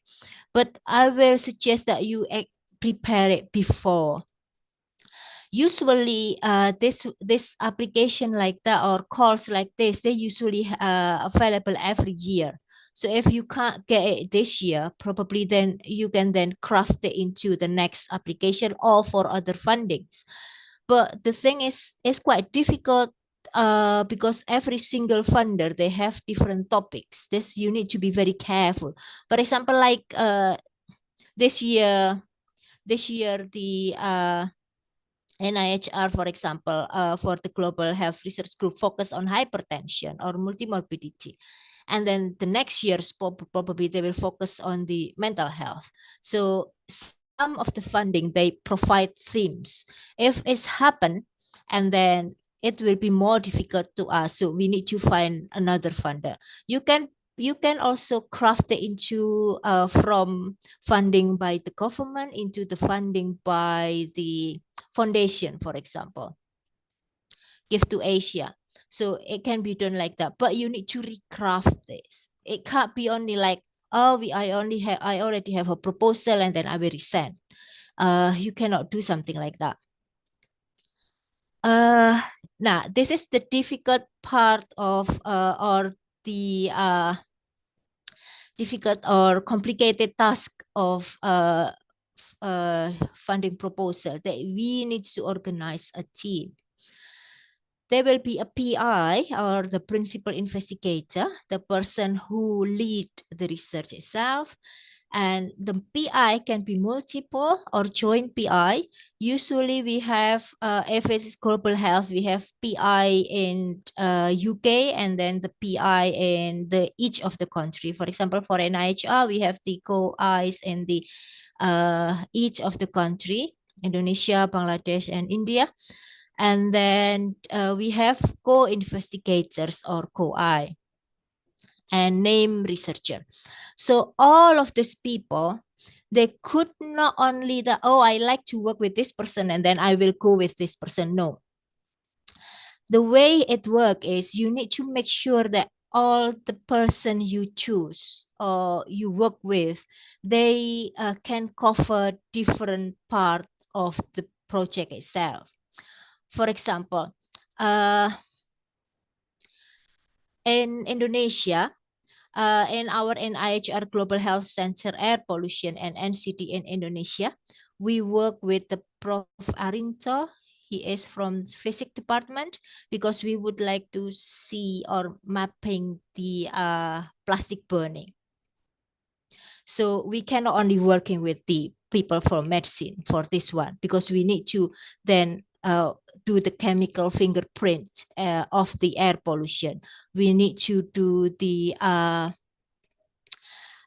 looking at or analyze the data of the air in the air of pollution itself. And then I said to them, I know nothing about chemical fingerprints and doing analysis on the air, the sample of the air. So of course, we need somebody from the chemistry and from the physics departments to do this. This is one of the example. And then that's why then in finding the proper co-investigator and co-eyes, it should be matched with what our research will be. And then that's why then when we write the proposal, some of the part will be written by different person. I will go there later. But this one is the example of the CCF RMS. So when we apply, usually we will ask the PI and co-I to log in or register in the research management system.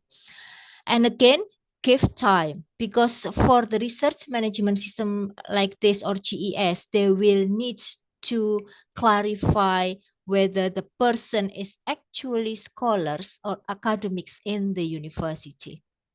They will check, and then it will take at least 24 hours or 48 hours before they then can grant it our access to the CCF, our account to the CCF RMS. This is another account, GES, but now it's changing, I think, the website. So, and then the next thing is we need to write the proposal itself. Please be careful in reading the proposal. Usually people from Indonesia approach me without reading the contents and everything first. And then I said, and then only give us like 3 days or 5 days of writing. And then when they need them to submit, and then they say, would you mind to help us in writing this one? Of course, it can't be like that. You need to allocate time to write. And sometimes in writing the case for supports, pathway to impact, it will be written by different people. So for example, I find it quite struggling writing in the community engagement and involvement part. There will be colleagues, they are very, very expert in community engagement. So some people will write their own part. And then we then combine all of those together, because I have told you about chemical fingerprint. How can I write something about how to do the chemical fingerprints, for example? And then I will then need somebody else to write that part. So that's why then in writing, you need to allocate time, and then talking with the colleagues, even talking with the people, and providing this. Now, this is the community engagement and involvement. It is now a core component in the global health research. So you can see here, this is from the website, and then I know that people are busy, medical doctors are busy, but they need to read every single word in the grant application announcement.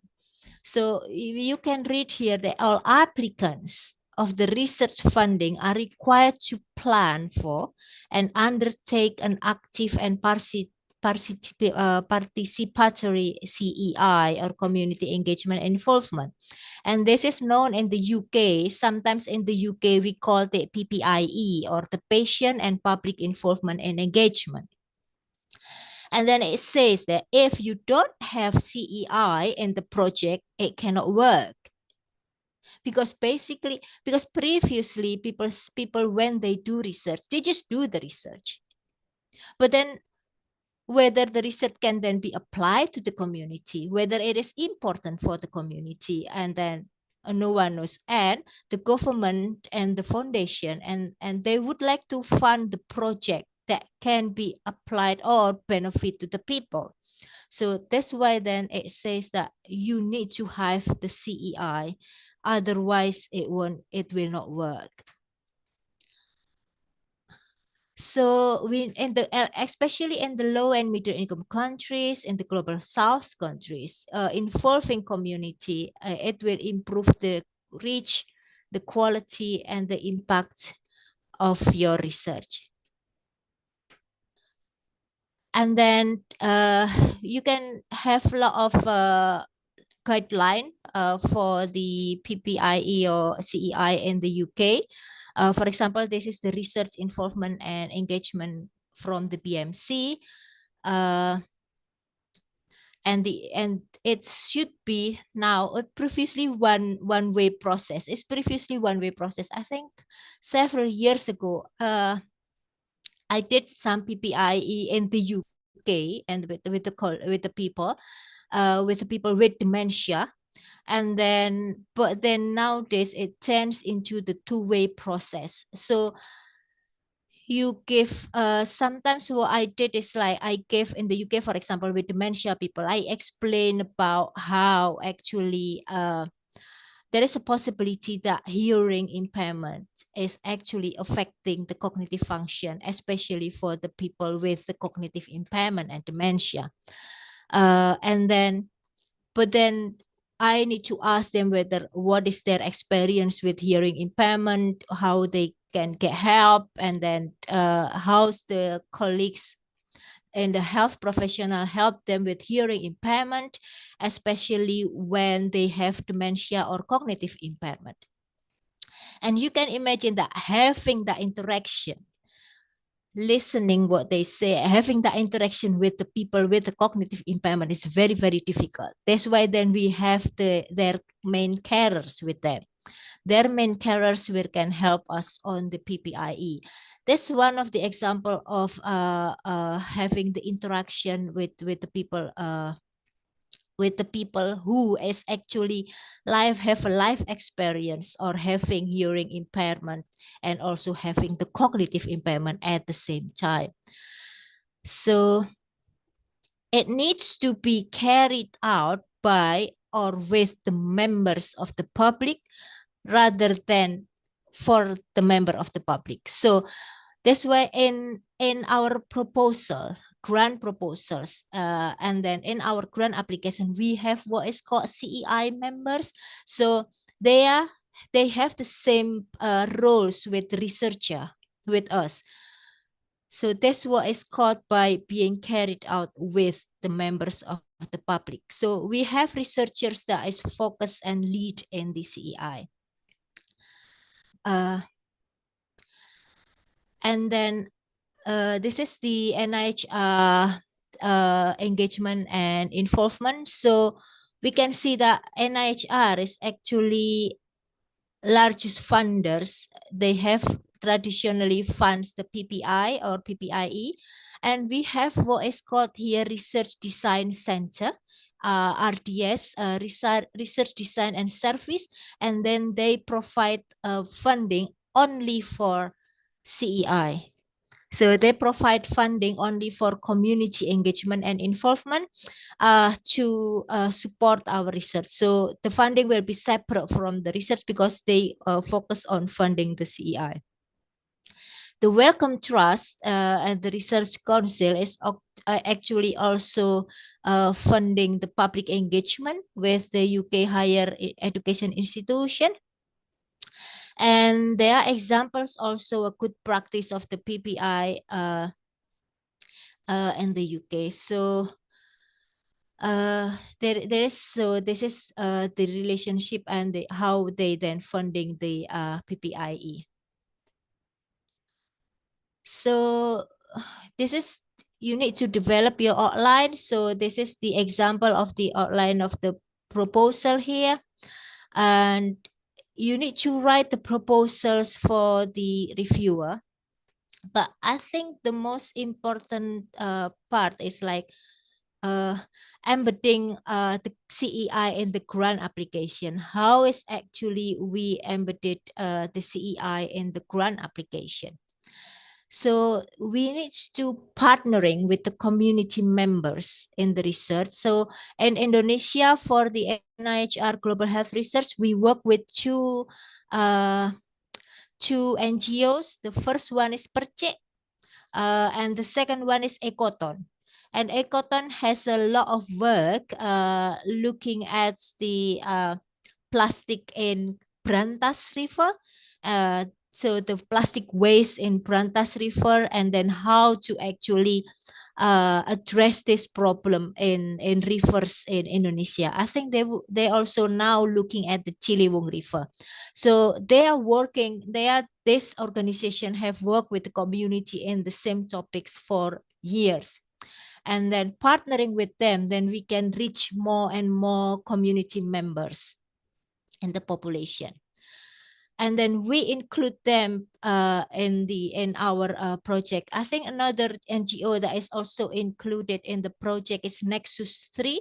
They are also looking at the plastic in Indonesia, and they have research looking at dioxin on the eggs and milk in Indonesia. And then we then need to create the opportunity of interaction with the community and the research cycle. So we need to plan in our proposal, what will we do in our CEI activities? What will we do in the first year, second year, third year? So usually people say that, okay, we will have our research, we have our findings, and then we will disseminate it to the people. It's not something like that, but you need to plan from the beginning, like for the first year, oh, we talk to the people, this is what we do. We try to identify the intervention by talking with the people, for example.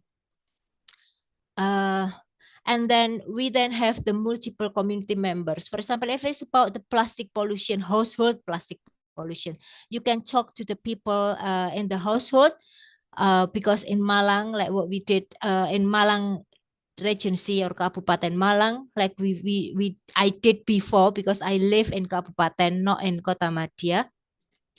And then we usually burn our own plastic because there is no people who collect waste coming from home to home in the rural areas, in the villages.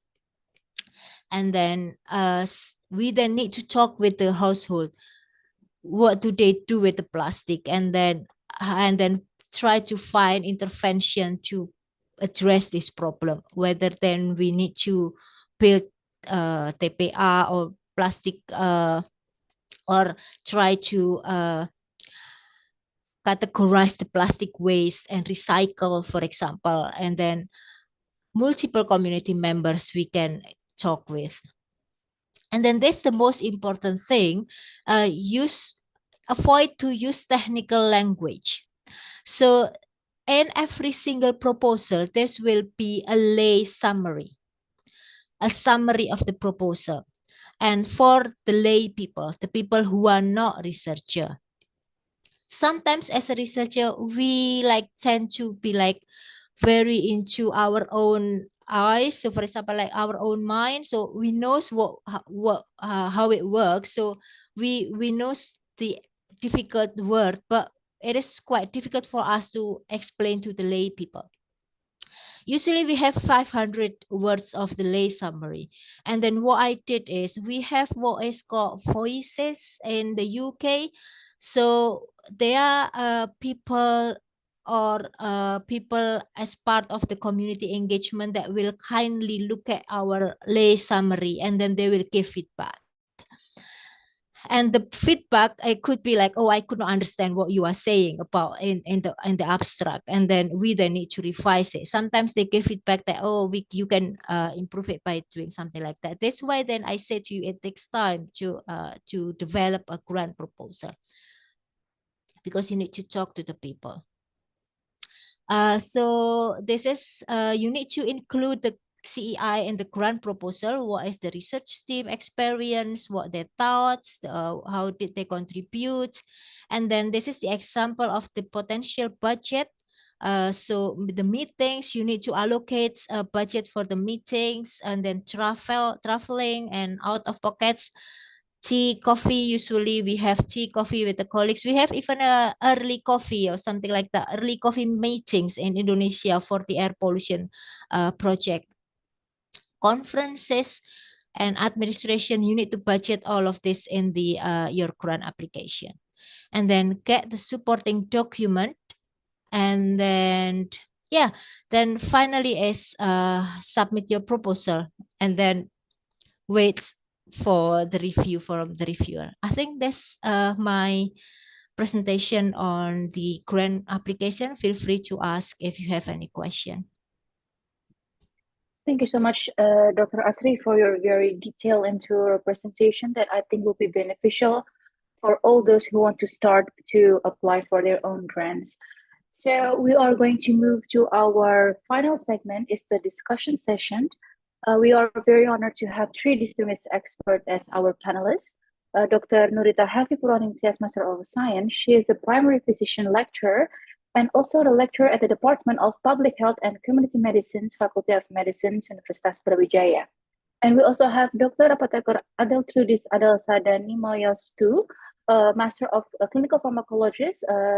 She is also a lecturer in the Pharmacy Study Program and the Faculty of Medicine, Universitas Brawijaya. And our third panelist is Dr. Anin Indriani, an obstetric gynecologist.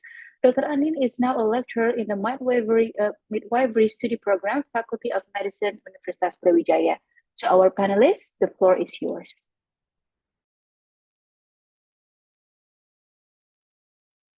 Okay, thank you, Dr. Putri. Thank you very much for all the speakers. This is very full of insight of the presentation. And may I start with the responses to all the presentation or the speakers? Yeah.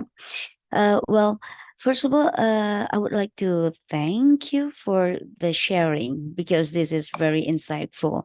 Well, actually, for the community engagement and involvement, as a lecturer, I also work in NGO before with all the projects. We usually, started with the baseline that usually we will go to the community and collecting their problems and analyze them, and then we will write some proposal, something like that, and then do the planning and implementation, something like that. But probably this is quite new or challenging things in our faculty, since we are now becoming an academic person with a very limited time, but a lot of things to do, of course, with a lot of responsibility. But I think this is not something impossible to do. And I think thank you for Dr. Jarvis sharing about the importance of community engagement project. Yes. For example, also you also shared about the ARISE project, that I also noticed that the evaluation of the project not always just in a quantitative way, but also in qualitative way. Like you ask the researcher and you ask the community and the responses about the project. That's quite nice, and also that's something not common that we do that in here, because usually here the evaluation of a project is almost goes to the quantitative way, like the significance of the project, the difference about the project or the impact, something like that. But I think the evaluation of qualitative evaluation, I think we can also can be something that we can use here now. But also responding to the sharing of Dr. Nahid with the Cobra BPS project, and I found that this is a very comprehensive intervention. Yes, so you have the intervention in the community with the health education for the community, house health education, yeah, and also the training for the community health worker, and make the community health worker doing the work for the community, serving the community. So this is kind of like putting the healthcare facilities into more to the community. So this will close the gap or the distance between the community and the healthcare facilities, and that's very strategic, very strategic way. And also you also intervene the health provider, increasing the skill for the health provider. That's that kind of intervention almost similar with us here in Indonesia. But one thing that I noticed that in your one of your slide, you mentioned that you give the financial support for the poor to buy the medicine or to go to the healthcare facilities. If I want to ask Dr. Nahid on this thing, is this financial support only just from this project, or do you collaborate with the government? Because if this only from your project, of course, after the project ended, then how the community will get that financial support? And if you collaborate with the government, how the process that finally your government can take that responsibility. Well, maybe we can discuss it later, yeah? And also for Dr. Asri, thank you for a very insightful tips and tricks about writing the proposal. And one thing that very challenging for me, for probably most of us, is the role of, you mentioned several times, allocate enough time for writing a grant proposal. Well, that's quite very challenging, right? Now, but maybe you can have the tips and tricks how to allocate the time, because as you know, we the lecturer in Indonesia not only just focus on the research, but we have the three pillars like educating, researching, and also community services. And this is also take times, but even more than the working hours, of course. So how do you do you have any tips or trick to allocate the time for us? Maybe that's, but yeah, there's it's very, very important to do that. Maybe can I ask the moderator, is it Yes.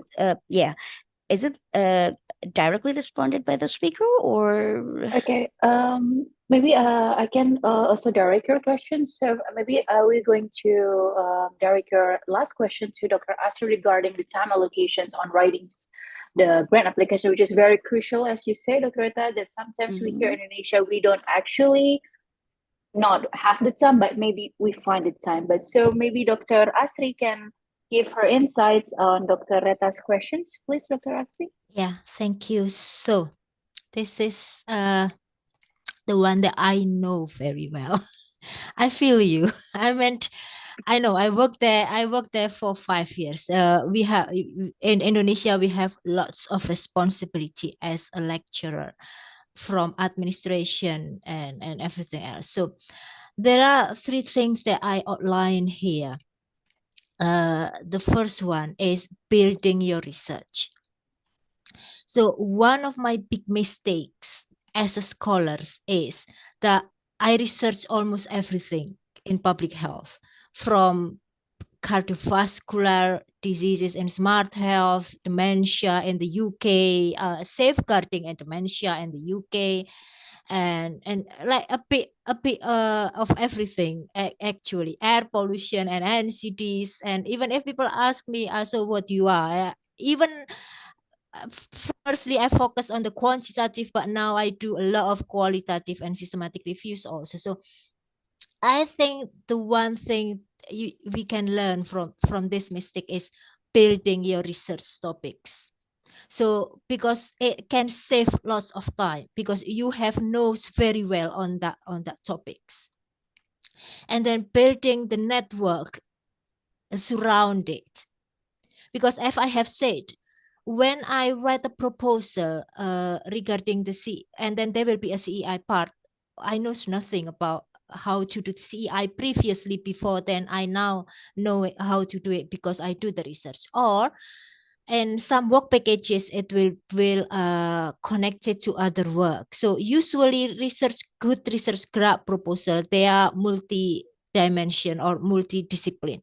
So building a network next to it, so it will also save time. And some of the grant proposal, I co-eyes when I write only like a paragraph or a pages on my specialty, which is health survey data. And then and then they say that, oh, because we never work with that data, Asri, and you are the one who knows. So building the network, a good network, there will be save time. So it's not only you, the one who worked on the proposal, but more researchers work in the proposal. The second time is this is the one that I actually suggest to the leader in the University of Brawijaya. With more and more funding coming to the University of Brawijaya, let's build a research center and then have the colleagues that is like specialists and focus on research over there. So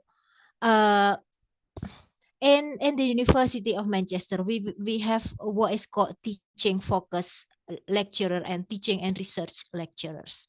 And teaching and research lecturers, they have 50, like me, I'm a teaching and research. So I have like 50% and 50%. 50% of my time lecturing, 50% of my time researching for the start. If my research getting bigger, and then there will be more time for research. That's what I'm, because it takes time. You cannot like, oh, I'm very busy there, and then that's why then I only read the grant funding announcement once and then write a proposal done. It can't be like that. We need to read it word by word and try to understand what they want, because we are competing with other people who also read the same thing. So that's why then building research centers, get more funding, building research center, and have people that is focused on research. They can teach, because by teaching we actually developing our knowledge and then implementing the research into the real life by teaching to the students. But focus more on research research part. So this is one of my suggestion. I think I talk about this so many times to the leaders in the University of Brawijaya, that they need more and more academics that is also have or focus on the research rather than only like teaching and administration. I need to focus on that administration. And then the third time is this is the part that I even don't know how. And actually our work as academics is not a 9 to 5 work. It is, yeah, people say even in the UK you cannot do that, Asri. You need to put like, this is your work, your time to work, this is your time to rest and everything, but I still cannot do that. So it's more like on 24/7. So especially if we work with a lot of countries, like with Chafi in India, and then colleagues in Bangladesh, and other colleagues in Australia. If I follow 9 to 5, and then the colleagues in Australia could not follow 9 to 5 to have a meeting with me. So basically we need to have like win-win solution.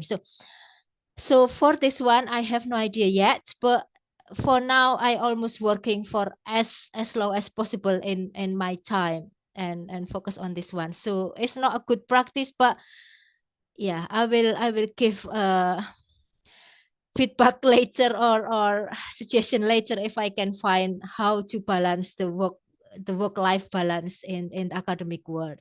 Yeah, I think that's my answer.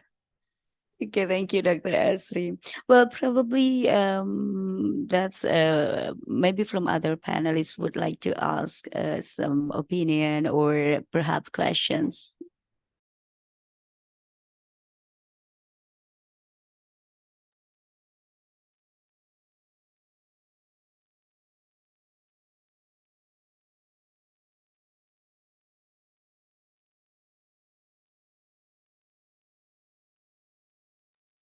We cannot.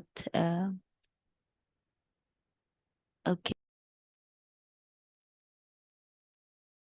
We cannot hear you, Dr. Anin, or probably Ibu. Hello. Hello. Okay. Probably Ibu Adel through this first. We Is still it okay, have, yeah, Dr. Anin? yeah, we still have problems with Dr. Anin. Yeah, I'm sorry. Oh, okay. Okay, yeah, Dr. Anin, okay, you can go first. Oh, okay, thank you. I would like to thank to Dr. Chafi, Dr. Nahid, and Dr. Asri. Thank you for sharing.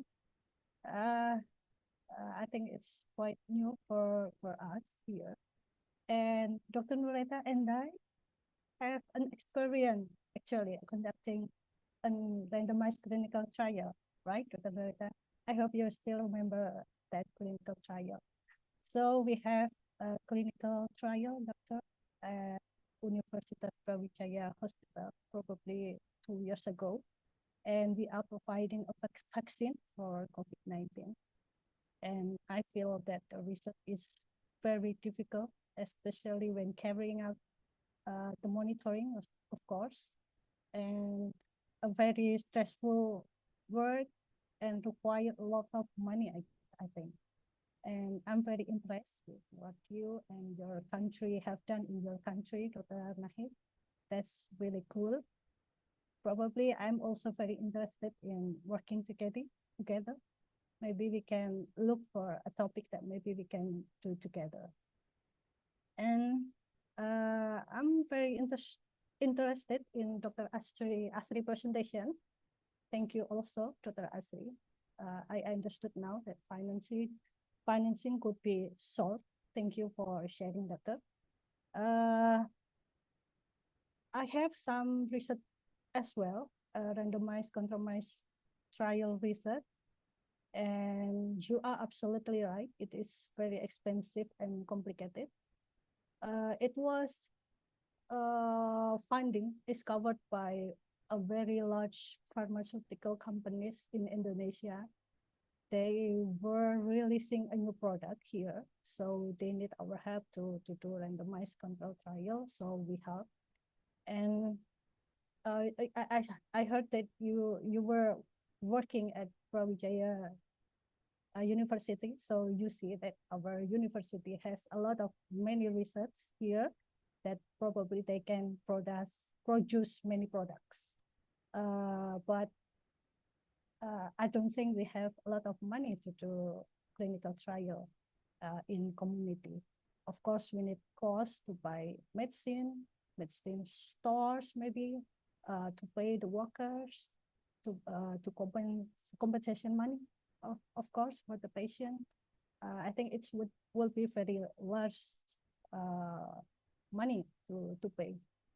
My question is, let's say we have a new product here and we want to randomize control trial.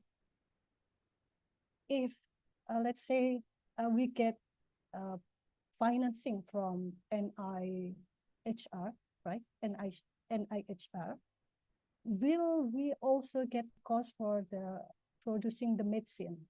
Will they also finance the manufacture of the drugs? And how do we look for the pharmaceutical companies that are willing to help to produce it? Thank you, Doctor.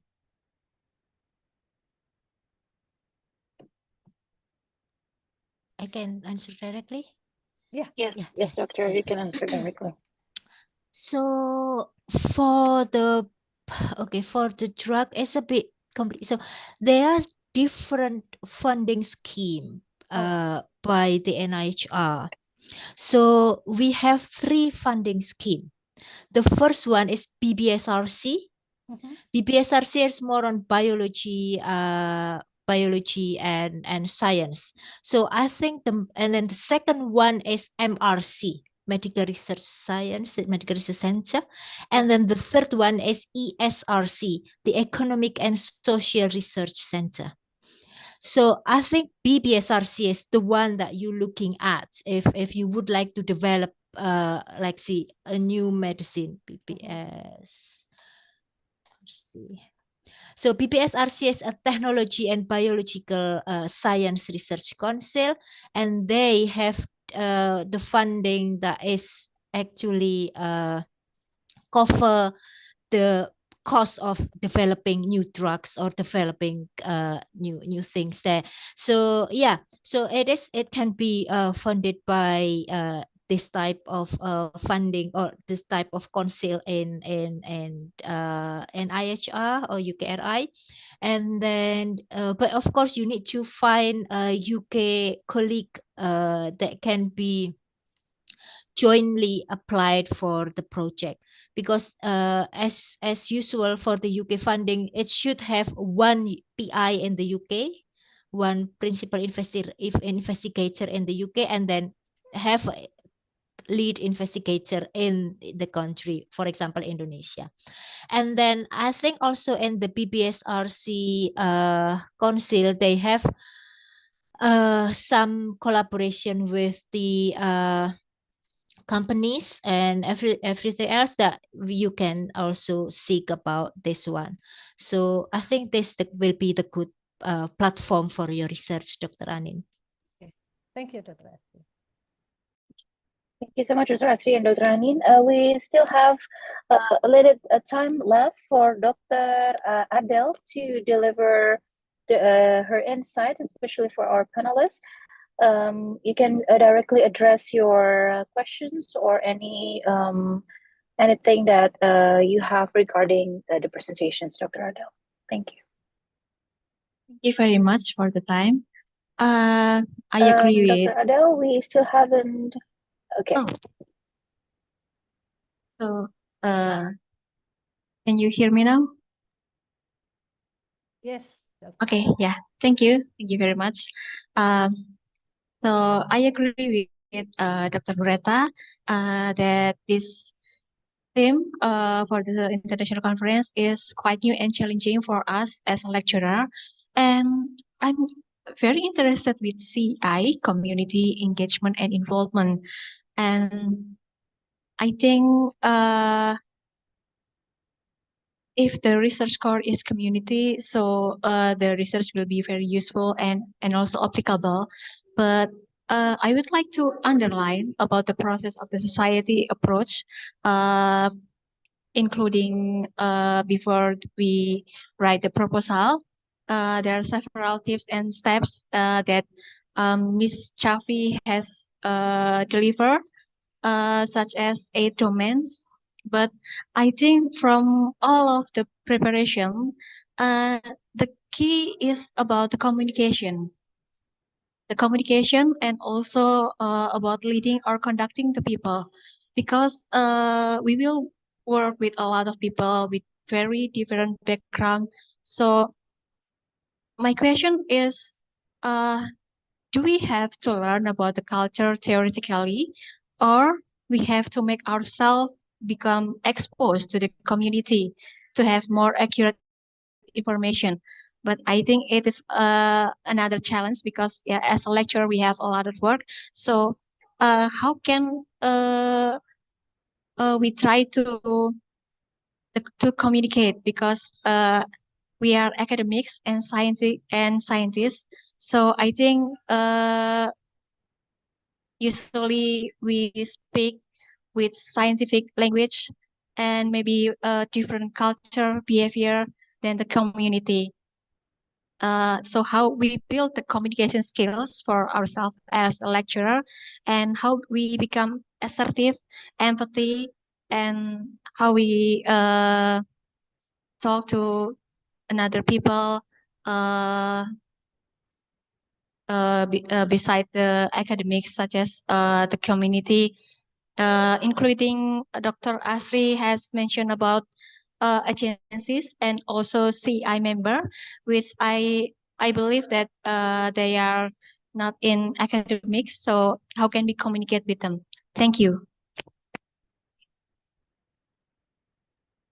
Thank you so much. So Dr. Asri, maybe you can also answer Dr. Adele's questions and remarks to Dr. Asri. Asri, please, Doctor. Yeah, thank you. So, thank you, Dr. Adele, for the question. Probably I answered the last one, yeah, because I'm not quite very expert in the first one. Yeah. So, how to engage with the CEI member or CI lead? So, there are 2 things that we have done in. So I have 2 experience doing that in the UK and then doing the same thing in Indonesia. In the UK, we have what is called public officer for the National Health Services. As you know that we have NHS or National Health Services as the health system in the UK. And then we have the public officer for each of the NHS places. Those are people who are knows very well about the community, and then they even coming to the houses of the community asking whether they have a problem or something like that. So usually we will include this public officer as the CEI lead for our research, because some of them, for example, specific for patient with dementia, some of them are specific for patient with diabetes and everything else. And then we have also the community engagement board in each of the university. So in the university, we have a community engagement board, and then they also like connect us with each of the community member that we need. And then we also have like institute in the university. For example, we have MICRA. MICRA is the Manchester Institute of Aging and Research. So here they work very closely with the older people in the UK. And then from this one, and then we can then have this CEI activities and the CEI members, so actively recruit them. And then for Indonesia, we usually starting from the available organization that is working with the population that we need. For example, when we submit a proposal on the mental health, looking at intervention on mental health and depression among Indonesian adults, so we have a collaboration with Light Indonesia. So it's like Inlight or something like that. So it's more on the community on the mental health. And for the suicide prevention, for example, we work with the Black Dog organization in Indonesia. And then for the air pollution project, I have mentioned to you that we work with Perce, Ekoton, and Nexus. So that's one part. And then the second part is we work with the community organization like Kaders and Posyandu and Pospindu, and then PKK,